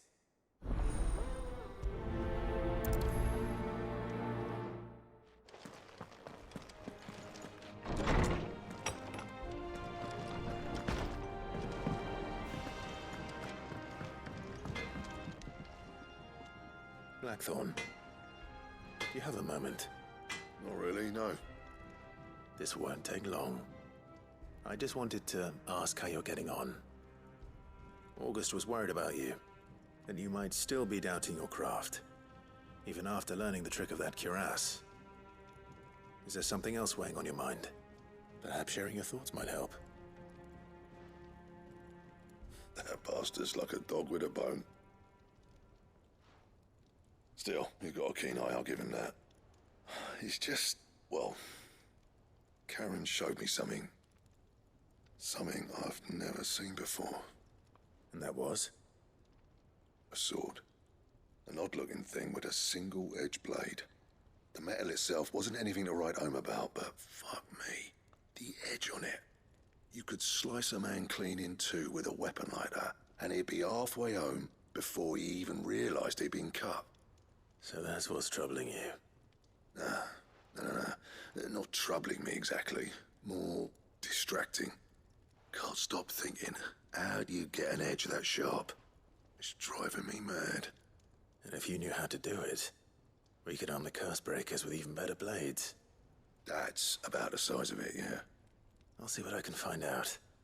Sharper swords are always welcome. And we can't have our master blacksmith being distracted. You're a soft touch, you know that. But I can't say I'm not grateful for it. Good luck, eh? Thank you. Let's see what Karen knows about this sword.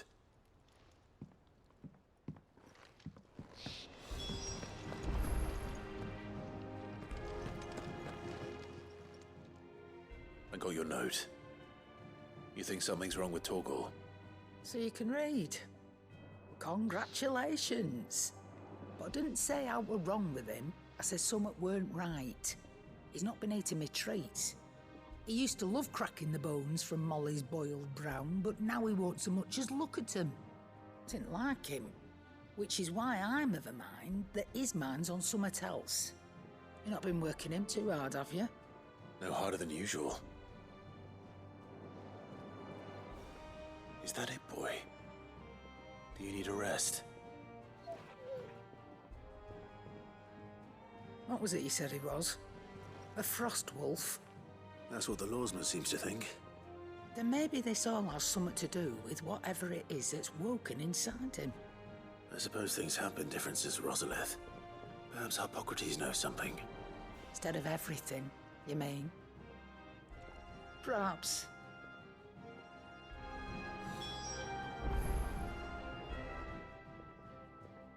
You're looking well, Karen. What do you want? Out with it. I want to know about the sword you showed Blackthorn. Single-edged and extremely sharp. Running around after him again, are you? I suppose I am, yes. But I need to help him find out how to work an edge like that. It's driving him to distraction. Little wonder, I suppose. There's not many like that make it as far as the twins, and those that do go straight into private collections. Which made it nice and easy finding a buyer. Can you tell me who bought it? Where is it now? You think I tell people who my clients are? Suppose you're not likely to go nicking him off me, are you now? Fine. If you stop mooning at me like that. Lord Ignac's the man you want. Dalmekian bloke. Collects weapons and the like. And he's got more money than sense, which is why he's one of my favourite clients. Reckon he'll still be at the inn in Dallamil, where I left him. Thank you, Karen. Oh, and he's a touch eccentric, if you take my meaning. I appreciate the warning.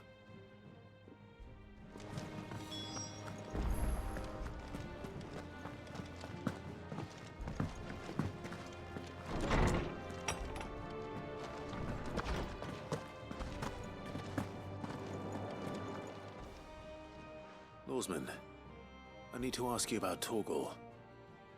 Something's not right with him. He isn't ill, is he? I don't think so. But according to Lady Karen, he seems to have lost his appetite, which is certainly a new development. She says he's hardly been touching his bones of late, and she believes it may have something to do with what happened at Rosalith Castle. I rather think she might be right, though not about his appetite. All canids are instinctively inclined to crack open bones for the rich marrow that resides within, and I see no reason why a frostwolf should be any different. Accordingly, I suspect it is not a lack of appetite that afflicts Torgal, but a surfeit of it. If we assume that his newfound magics require additional nourishment to sustain, it may well be that the bones Lady Karen is accustomed to providing are no longer sufficient. Frostwolves, after all, habitually prey upon far larger animals, whose bones may yield altogether different nutrients. As to where one might find a suitable substitute, some antelopes that graze the meadows of eastern Rosaria have been known to grow to a size more than double that of their lesser cousins. I don't recall ever seeing any that large. And little wonder. The oldest and largest such creatures rarely leave the safety of the highlands for fear of predators.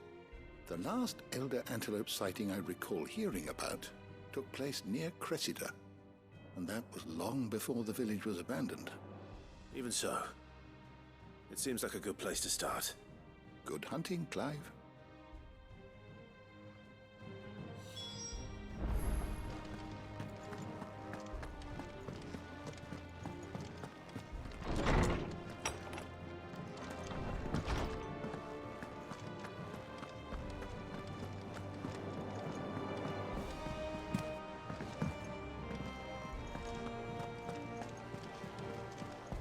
Is that the thing Tomes helped? Mid told me she was building a ship.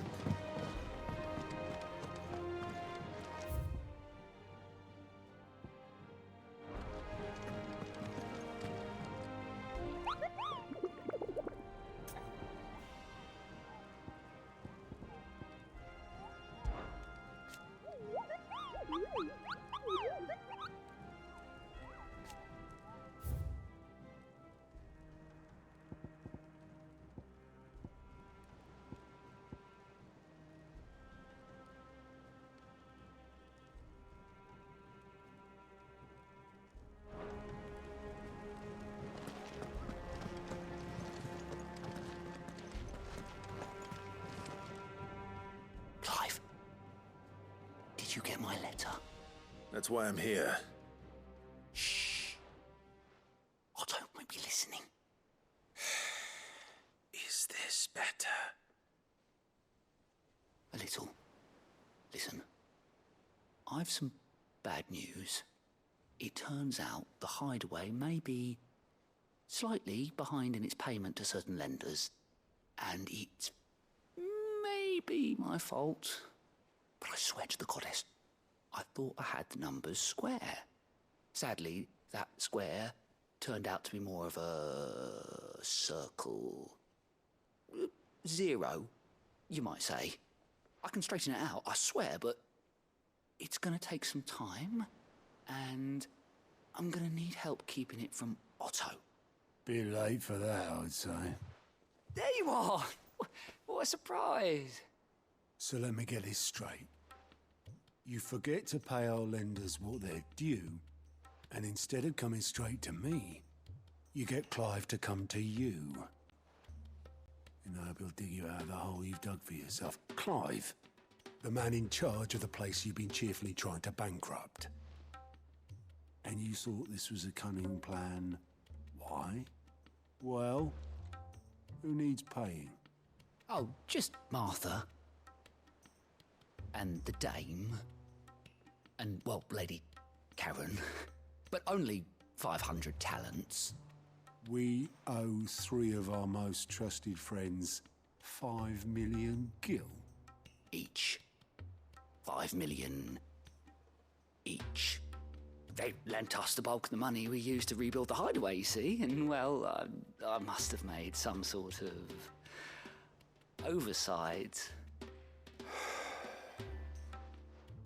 Those ledgers were my responsibility, and it was my decision to entrust them to you. This is my fault. Do we have that much to hand? I can always ask my uncle. No, we don't. And no, you won't. We've lightened Lord Rosfield's purse enough. After the king's ransom we had off him, he deserves better than to see our begging bowl. Besides, we'll need to learn to stand on our own if we're gonna make this work. All right. But that doesn't mean you have to shoulder the burden yourself. Is there anything I can do to help? There might be. How'd you fancy taking these to Martha and the dame? Rocks. Rocks, he says. Worth 1,000 talents apiece, these are. A little something Sid and I set aside for when times got lean. And I reckon 15 million in overdue debt probably qualifies. I just hope our associates' eyes are a bit more discerning than yours. I'm sure there will be. Should be me making the rounds, really. But you know how it is with this place. Orders to bark, arses to wipe, and all that. I know. Which is why I don't mind going in your place. Go. Do you know why I only gave Master Clive here 2 star rubies? Because you'd rather Lady Karen killed me. Because I'd rather Lady Karen killed you. Yes. Well, I suppose this is goodbye then. Don't worry. I'm sure Karen will understand. Really? Do you think so? No, I don't.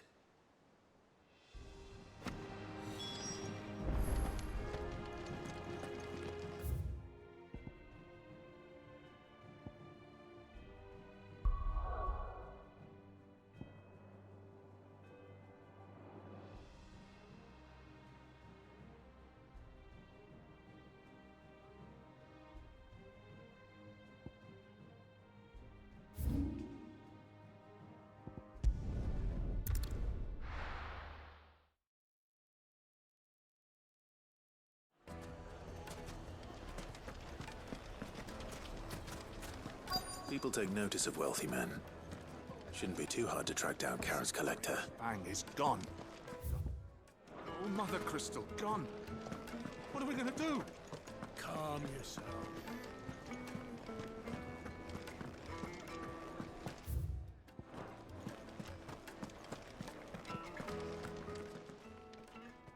My reputation will be ruined!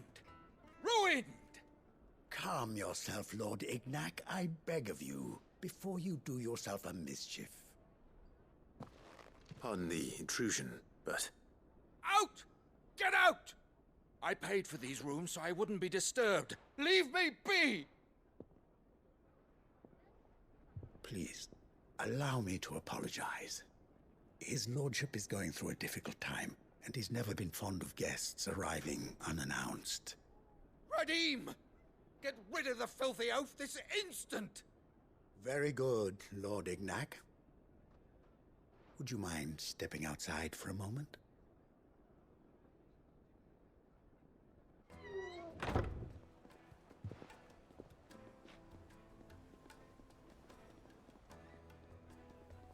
I'm sorry if I've caused you any trouble. That? Oh, no. That's just how his lordship is. Though the morning's events have left him somewhat fractious. He has been dispossessed of his luggage, you see. The thieves also made away with a considerable amount of coin. Coin the innkeeper will soon be keen to collect. don't suppose a certain blade was among the stolen items. A single-edged sword. It was purchased from a merchant friend of mine. Ah, you know Lady Karen. Yes, I'm afraid it was. Then I'll retrieve Lord Ignac's luggage. But I have one condition. You have but to state it. You are welcome to anything that is within my power to grant. I want an audience with Lord Ignac. A few minutes should be enough. Then I'll be on my way. A condition I would be a fool to refuse. Of course, you shall have your audience. I don't suppose you saw where the thieves went? I did not, no. Though some discreet inquiries made on his lordship's behalf mean that I know where you might find them. The bandit's bed. Every ill-gotten coin in Dalamel is said to pass through that disreputable corner of the Valcroy. And that's where I'm heading. I shall speak to Lord Ignac in your absence, and arrange for an audience upon your triumphant return. That will be very kind of you. Farewell, and best of luck.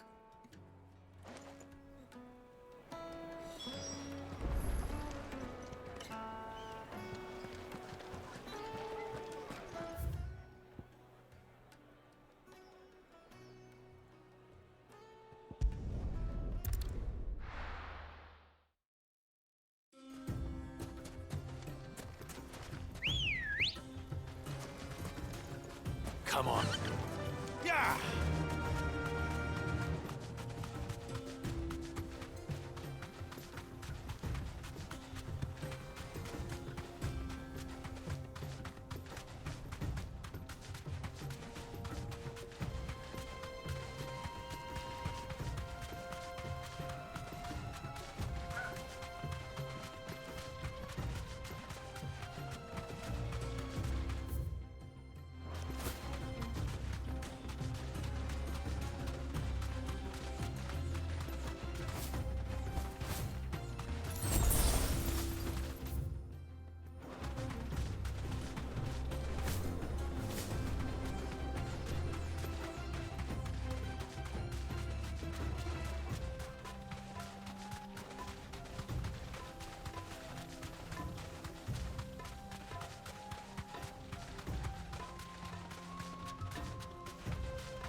Be safe.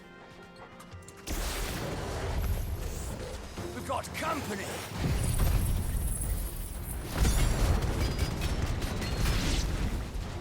Come on, lads, let's tear the bastard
This must be Ignac's luggage.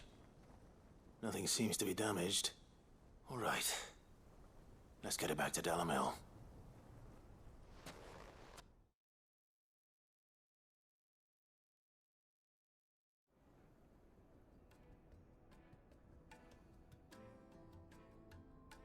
I hear I have you to thank for the return of my effects.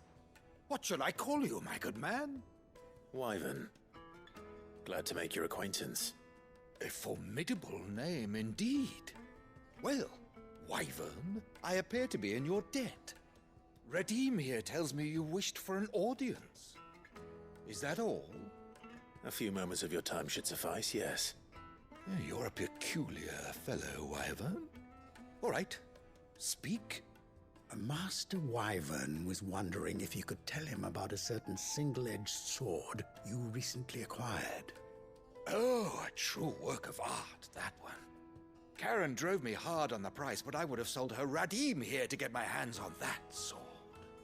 It was made in the Outer Isles, far beyond the Twins, and is used exclusively by the practitioners of a unique school of swordsmanship.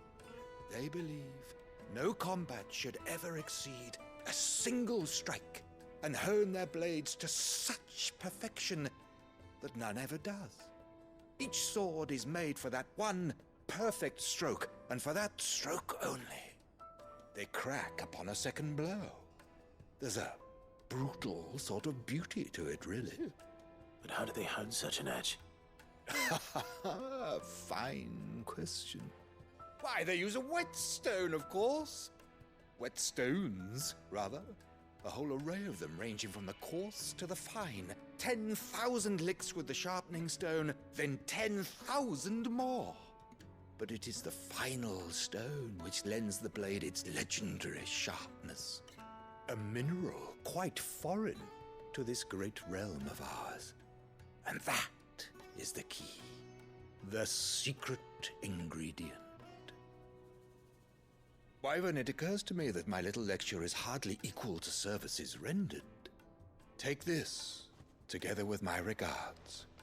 The very stone of which I spoke, far rarer among collectors than even the blade itself, and a far more fitting payment. Thank you.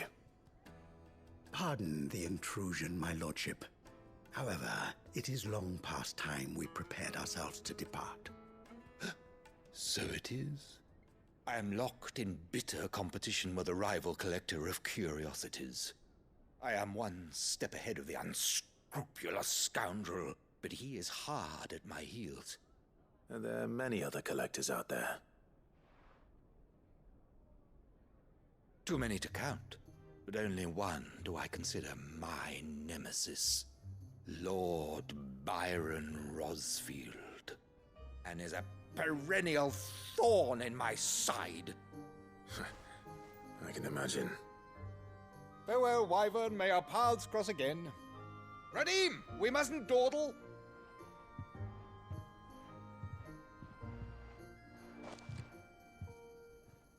I think his lordship is rather taken with you, Master Wyvern. Thank you again for your assistance. Coming, my lordship.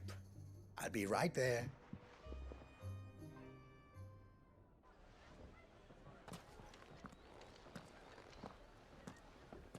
Trust Uncle Byron to find such an interesting rival. Now, let's see what Blackthorn makes of this whetstone, shall we?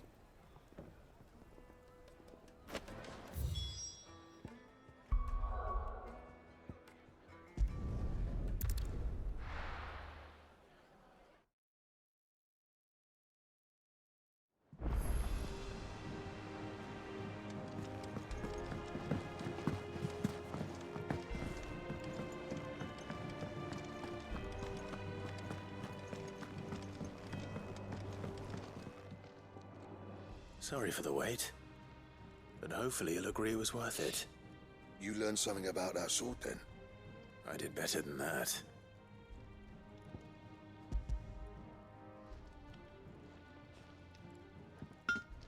A whetstone? Yes. But not one you'll find anywhere in Valisthea.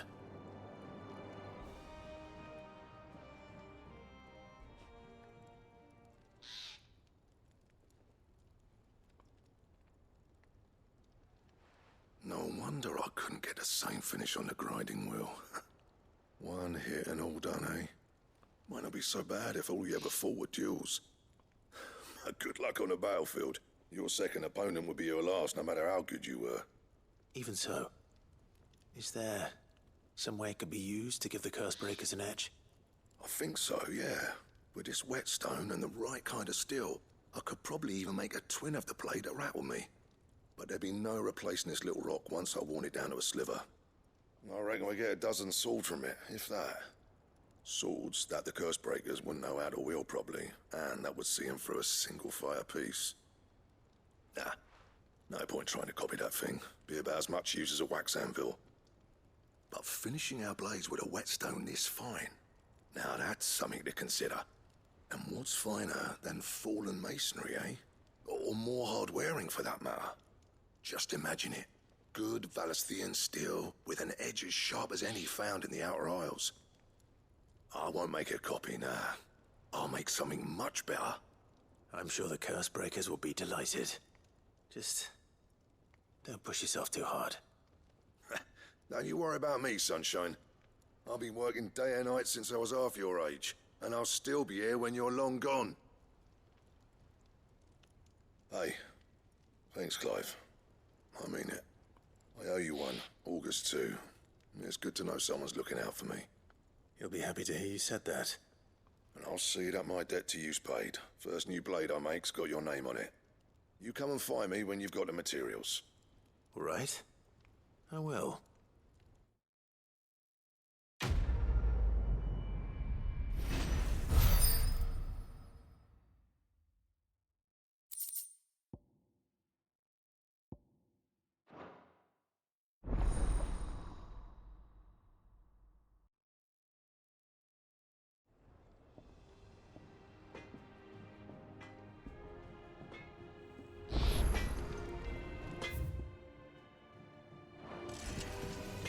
What do you need? What do you want?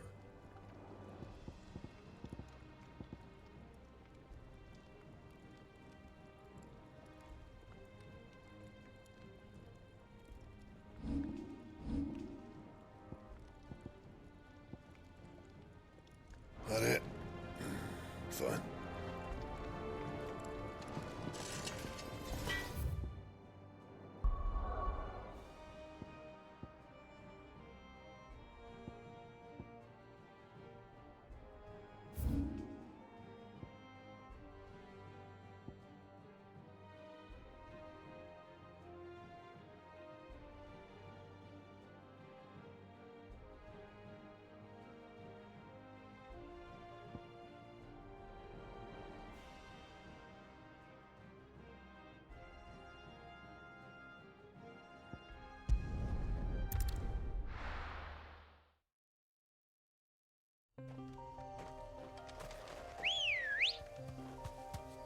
Good girl.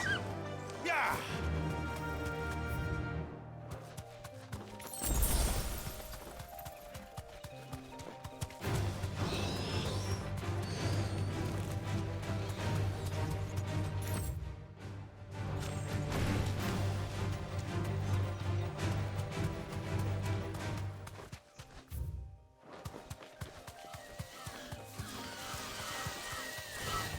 All right.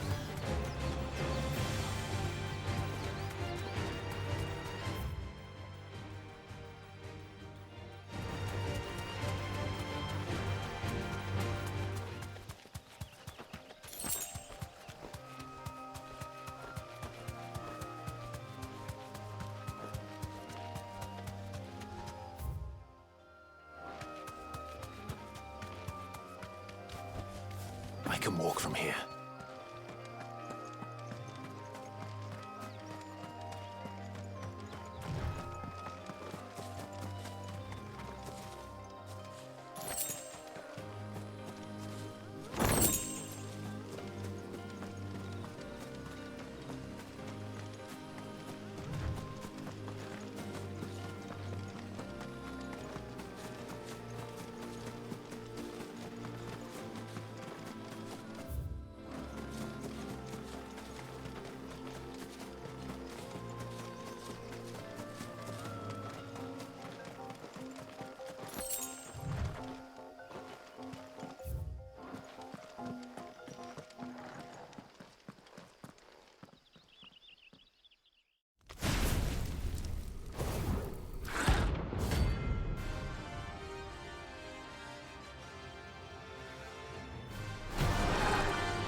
Your reign is over. Now to collect the ash. I should probably have brought a bucket. This looks like the stuff. Let's see if there's any more.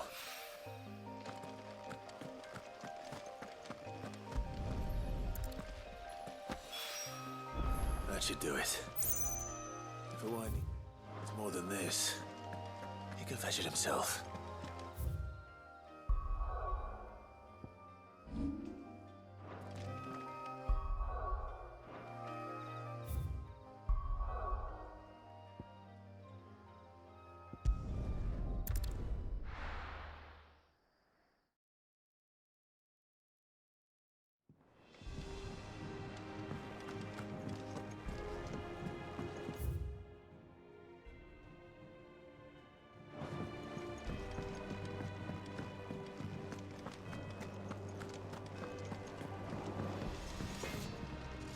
Back, are ya?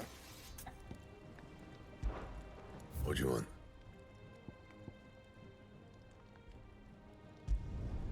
Not bad, if I do say so myself.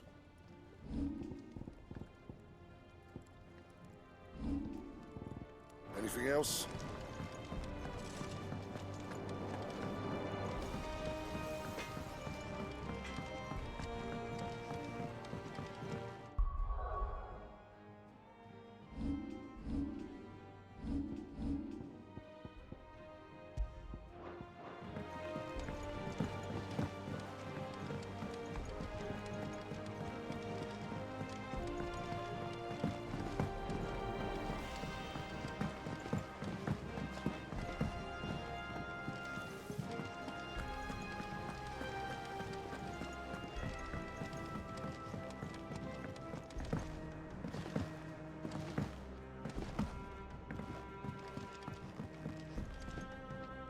All right there, Sid? How's that hunt for the bomb ash going? I have it here.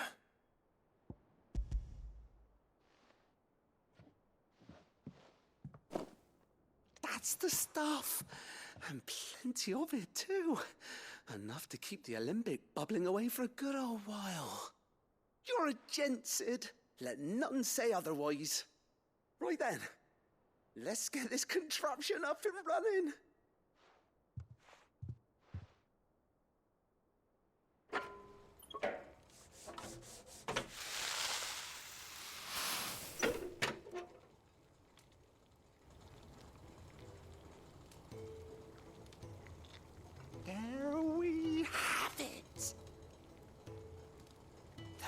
Alamon Malembic. And it works just like the chief said it would. Very impressive. Says the man who cut down a burning boulder. Speaking of which, I still haven't returned the favor. There's no need. The good it will do for the hideaway is reward enough. Don't be silly. Why don't you let me take a look at that bag of yours? The one you keep your potions in. Reckon I could work some magic on that, huh? What kind of magic? Well, we happen to have isolated a substance in our test run of the Alembic that I reckon will make even the toughest leather supple as anything. Thought we might use it to breathe new life into old boots and the like. Save the hideaway a few gil. Ah, I reckon if we slap a bit on your bag, it'll loosen it up enough for you to squeeze in a bottle or two more. Well, it can't hurt to try, I suppose. That's the spirit. Leave it with me. I'll only be a mo.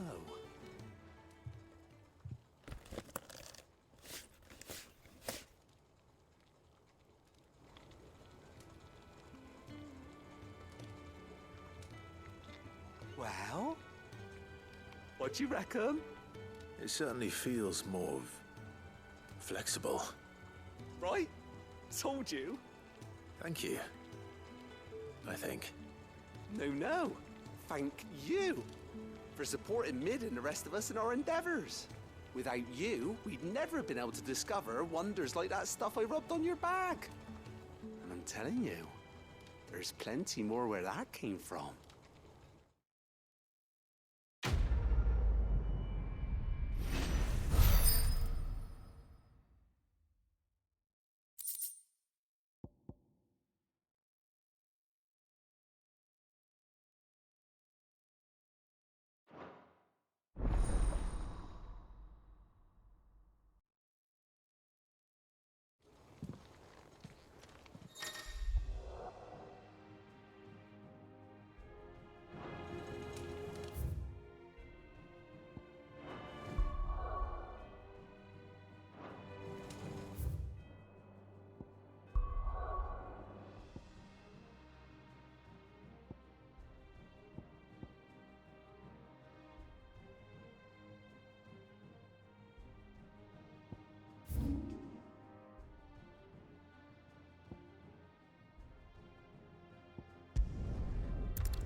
How do?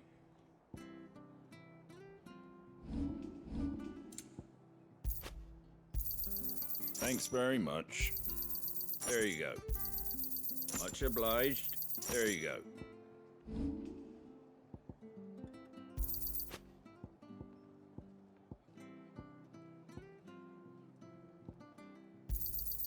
Is that everything?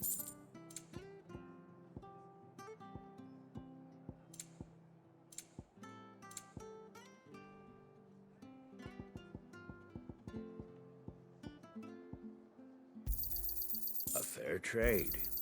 I wanted one of those. That all, is it?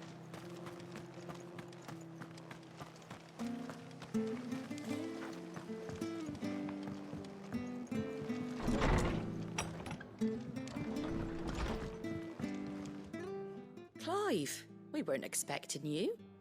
I wasn't expecting to be here, but it seems we still owe you a considerable amount of coin for your help with our rebuilding efforts. And though I doubt it's what you were expecting, we were hoping you'd take this as payment.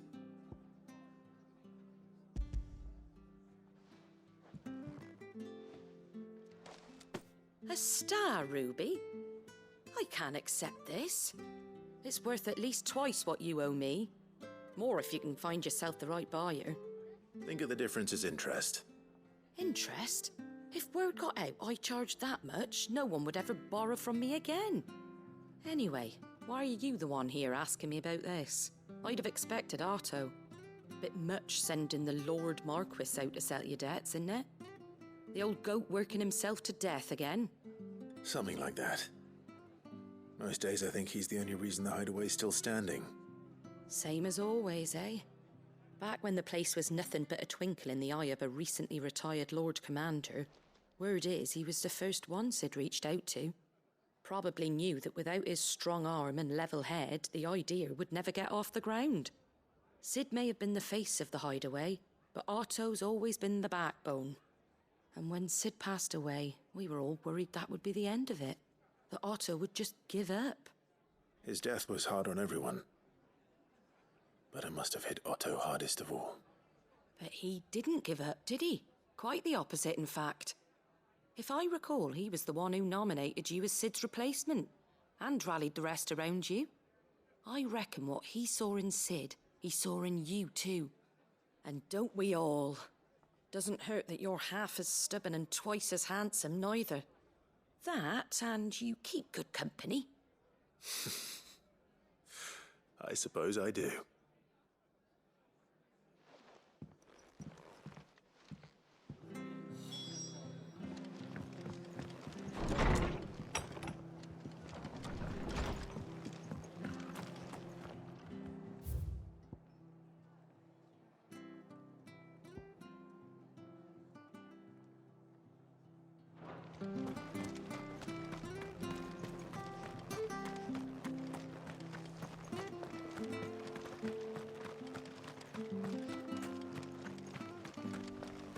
Naught but wild beasts, this end.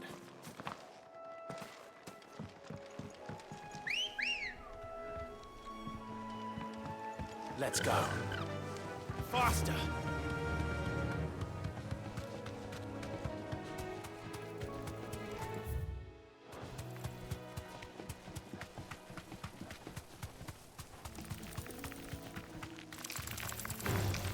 Time to fight.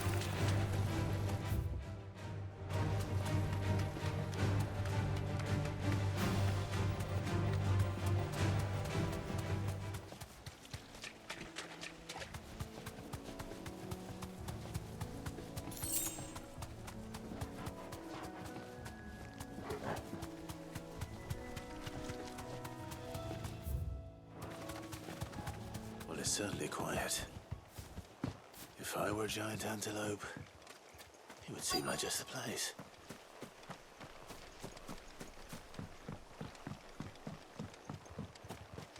I doubt we'll find one bigger than that. You hungry, Torgal?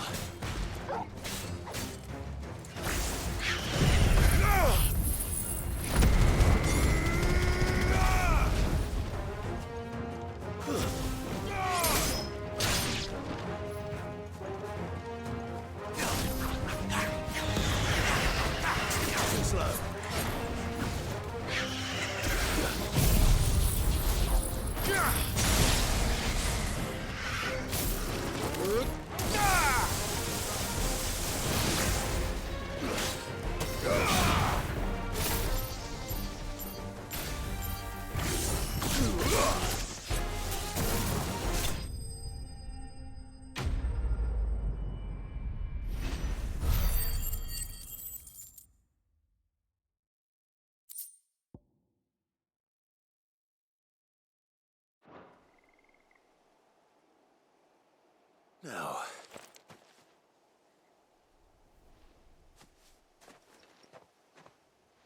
will it be enough, I wonder?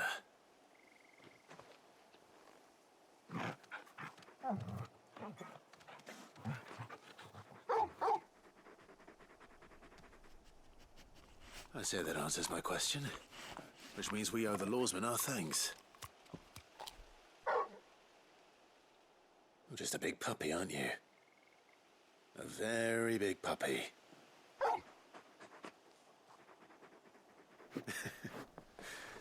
You do know you can take that with you, Torgal. Lady Karen will be relieved to hear you've got your appetite back.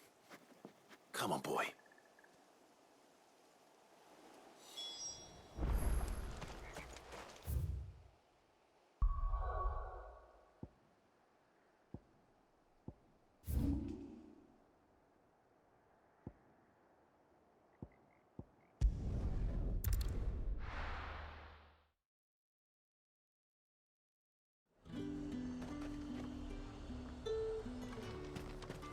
there's talk. How the hell is anyone supposed to afford that?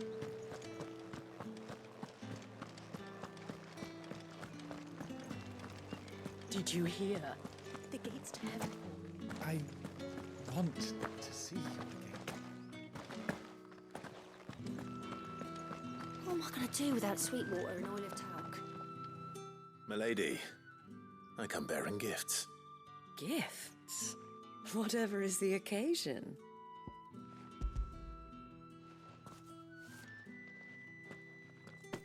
Oh my. Clive, you really have outdone yourself. Otto asked me to give it to you. To settle the Hideaway's debt with the Veil.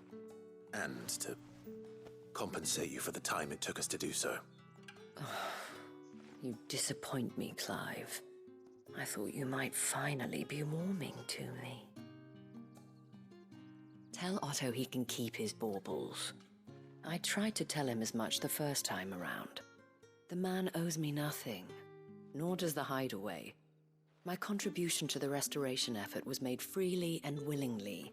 It was the least I could do. You once told me Sid did you a kindness. I'd like to do the same. Please, accept it. For my sake. And for Otto's. For all of us. For all you've done. It is rather fetching, isn't it? Very well. Otto is lucky to have you, Clive. I doubt anything could ever replace his son. But you and the others at the Hideaway are the closest thing he has to family. Otto had a son. Long ago, yes. Sid told me Otto lost him when he was just a boy, and blamed himself for not being able to stop it. I don't know how it happened, whether there was anything he could have done, but it was clear that it weighed heavily on him. I didn't know. How could you have? I doubt anyone did. Besides Sid, I've never met a man more keen to bear his sorrows in stoic silence.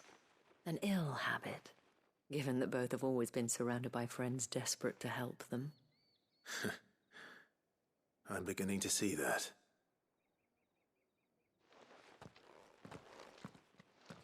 Go will want to know the stones were delivered. If he's still with us.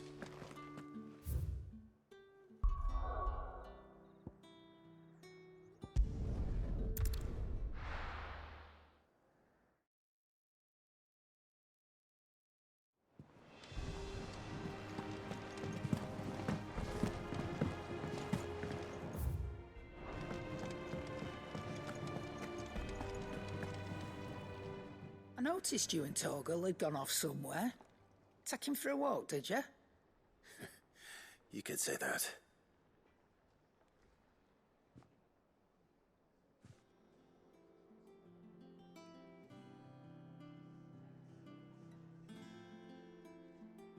So, Molly's leftovers weren't good enough, eh? That'll teach me for treating you like you're still a pup. All right, no need to shout. Now we know what you're after, I can see about getting some in. Speaking of which, I brought one for later. Can I leave it with you?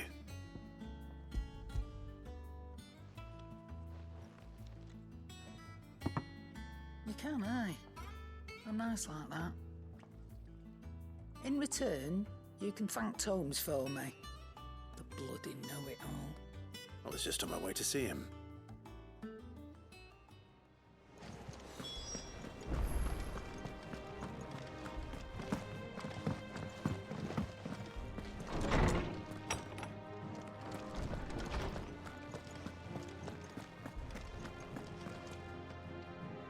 Ah, Clive. Were you able to locate your quarry? We were indeed, Lawsman. You pointed us in exactly the right direction. And Torgal's been a very happy hound ever since. Very good, very good. Lady Karen sends her thanks, by the way, for your part in solving the mystery. Ah. But that reminds me. After your last visit, I found myself pondering Torgal's talents. Do you recall our conversation concerning Lady Jill's role in Torgal's transformation? About how she somehow woke the power within him? Precisely that. A reasonable conclusion, I thought, but one which raised certain questions in my mind. You see, the Fenrir of legend served Shiva and Shiva alone, and while the powers attributed to him are certainly impressive, the records imply they are somewhat different in nature to those you described Torgal as having used. What are you suggesting? That Torgal may be the beneficiary of more than one icon's power. Consider that in addition to Lady Jill, he has served as a loyal companion to you, your brother, and even the late Cid. In short, the icons hitherto near at hand, or should I say at paw, have been diverse and plenty, and that number has only grown as the realm's dominance have fallen to your sword. One can but speculate as to how all of this has affected Torgal. He has seemed more fierce of late. And if I am not mistaken, he will grow fiercer still. We are fortunate indeed to be able to count him amongst our allies and not our adversaries. Oh, he's more than an ally. He's a friend.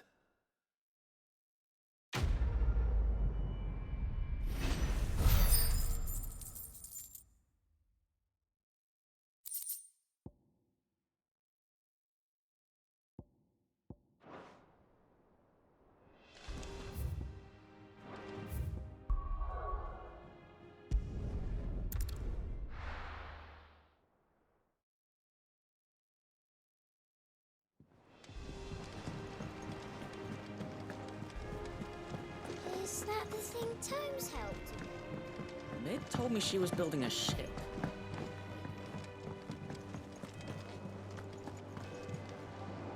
Goat. Still alive, I see. So Lady Karen accepted the ruby. Ah, about that. I tried my best, but she was just too stubborn to take it.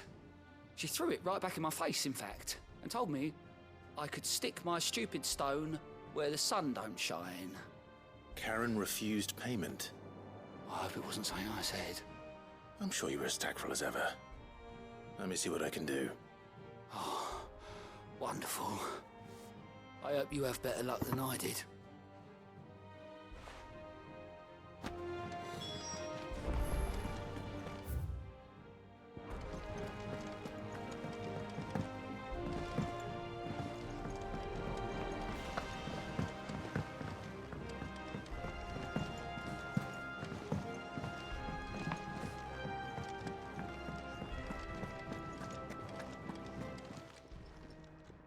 Lady Karen, Goat tells me you weren't happy with our offer.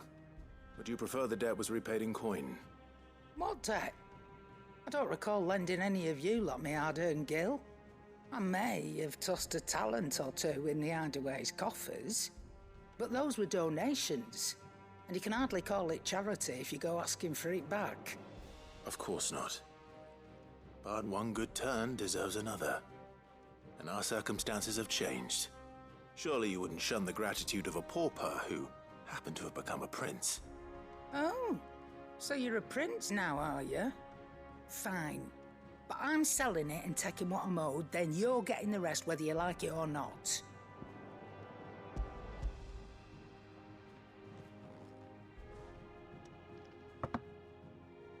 Where'd you even get this? A decent trader might nab 1,000 talents for a star ruby. A canny one, meanwhile, might claim it were nicked from the belt of Cid the Outlaw himself and ask twice as much. Might be I already have a buyer in mind. Might be you even know her. A fine continental maid whose beauty's only eclipsed by a guile in commerce. You wouldn't mind, would you? Not at all. Just be sure to tell her that it's always a pleasure doing business.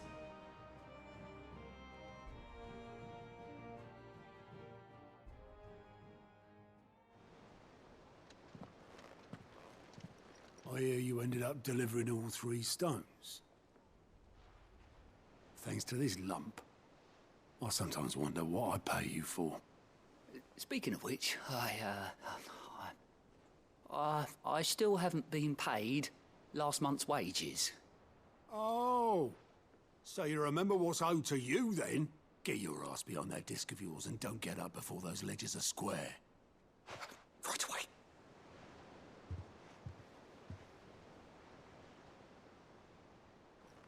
I've seen that before. You have, yeah. Plenty of times. It was the only goblet Sid ever used, either out of habit, or because the filthy sod couldn't be bothered to find a clean one. I knew so little about him. Like most people. Martha and the Dame both seem to have fond memories of him. I bet they do. How long did you know Sid before he... Before he died. 20 summers, give or take. Back in the day, I was a purser on a trade ship, which is where I met him. He bought passage to... oh, forget where. And having nothing better to do on the long nights, we sat up drinking island rum till the morning bell dragged me back to my duties. Quit my post not long after that. On account of making a fine maiden's belly fat. But me and Sid stayed close, promising we'd one day sail the seas again. That was before fate stepped in and said she was having none of it. The magic woke inside my son soon after his first name day, and there was no hiding his knack. Couldn't you and your family have... My family were the ones who summoned the constable, wanted the monster taken away. I couldn't turn my back on him, forget what I felt, and I couldn't for the life of me understand how they could. Luckily,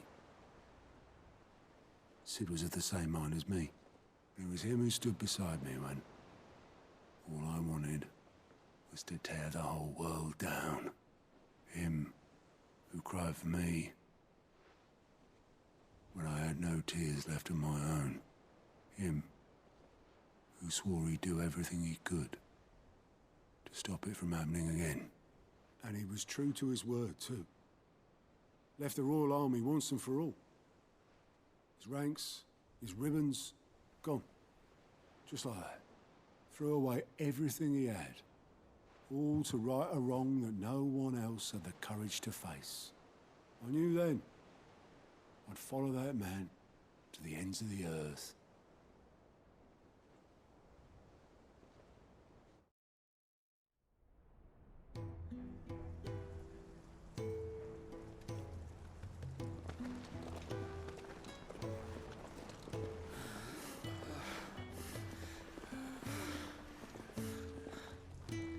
He was always too clever for his own good, was Sid.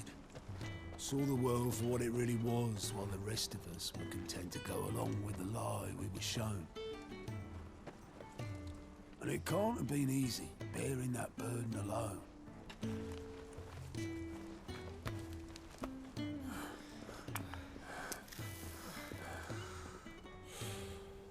But he didn't let it stop him. He never lost faith in what he believed was right. And that gave us faith in him. Faith he'd steer us true. So I swore to myself that I'd always be right behind him, ready to catch the stubborn sod, if ever he should fall.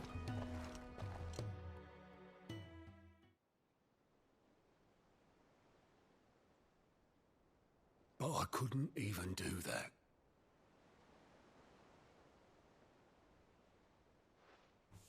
Ignore me. Just the ramblings of a tired old man. Leave that lot. I'll tidy it up in a bit.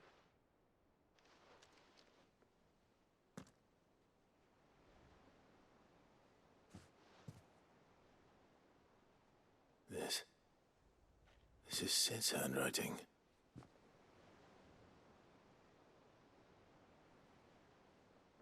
Dear Otto. I may be drunk, But I wanted you to know, this place would be fucked without you. Love you, you grumpy old sod.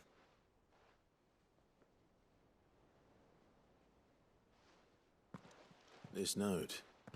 Hmm? What about it? Sid was right. Without you, we'd all be lost.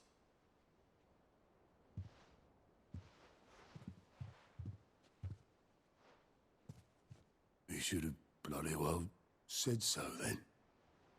Just once. Before he went.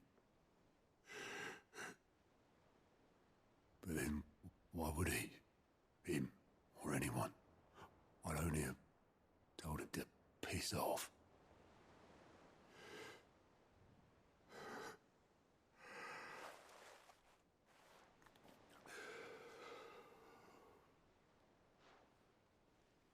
You're wrong, though. Both of you. It was never just me keeping the hideaway afloat. It was all of us. I just shoved people in the right direction. I barely seem to be able to do that anymore.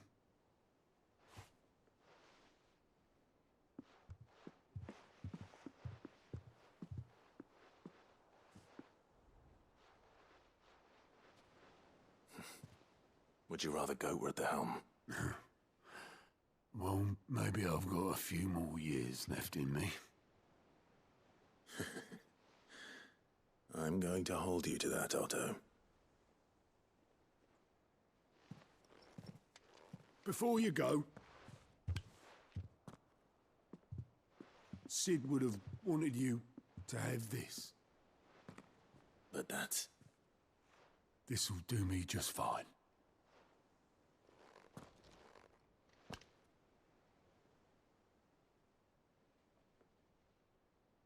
Thanks for the ray of sunshine. I'll see if I can't pay you back. Already have.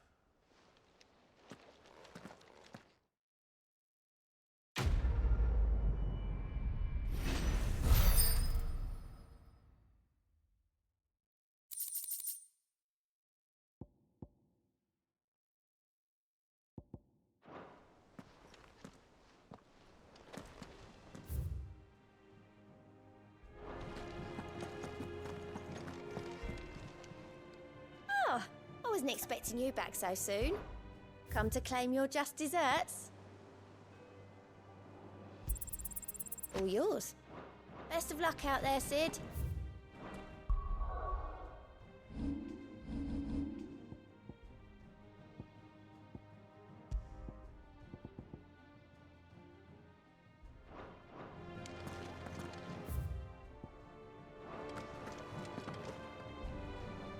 All right, Clive. Asterix. Mid finished sending half the hideaway traipsing across the twins, has she? I swear, that girl'd do anything to put off visiting her old dad's grave. No excuses now, though, eh? Not quite. She said there was one final thing she had to take care of. I'm sure she'll be finished soon enough. She said that? In those words? She did, yes. Clive? Were you born yesterday or something? There is no thing. She'll probably be halfway to Canva by now. Mid. I might still be able to catch her.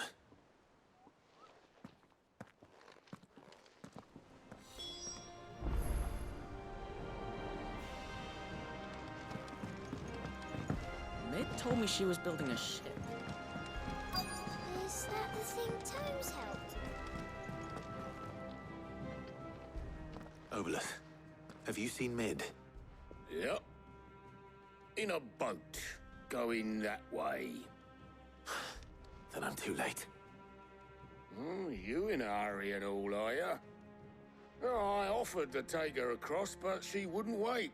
Just paid for a dinghy and rowed off. Oars going like the clappers. Got some life in her, ain't she? But anyway, I was on my way up to see you, as it happens. Got a letter for you. Urgent, by the sound of it. One of your uncle's men said I was to hand it to you in person, post-bleeding haste. And you're here now. Thank you, Obolus. Don't mention it. What tidings, Uncle?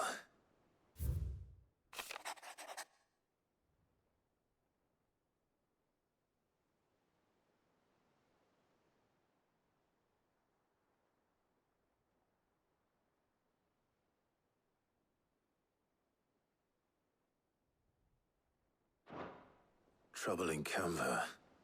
Well, I'll need someone to keep an eye on Mid.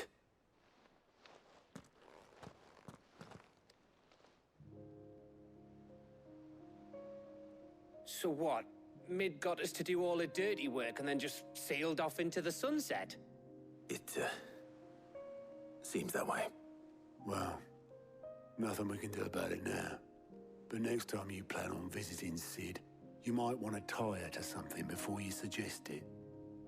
Ah, don't be so hard on her. Gotta admit, the dirty work was kind of fun. Everyone pitching in, all that bollocks. Just like when we built this place. You're right. Anyway, we all set to head to the old hideaway. I could do with getting to Canva pretty sharpish. Wouldn't do to keep Lord Rosfield of the Seven High Houses waiting now, would it? Not after he asked for me personally. Gav will be leaving with me. Will you mind the place while we're gone? You can count on me. Just be sure to give Sid and the others my regards. All right. Oh, by the way, Jill will be joining us too. She's got some things to take care of, but she'll meet us there. I hope she's telling the truth at least.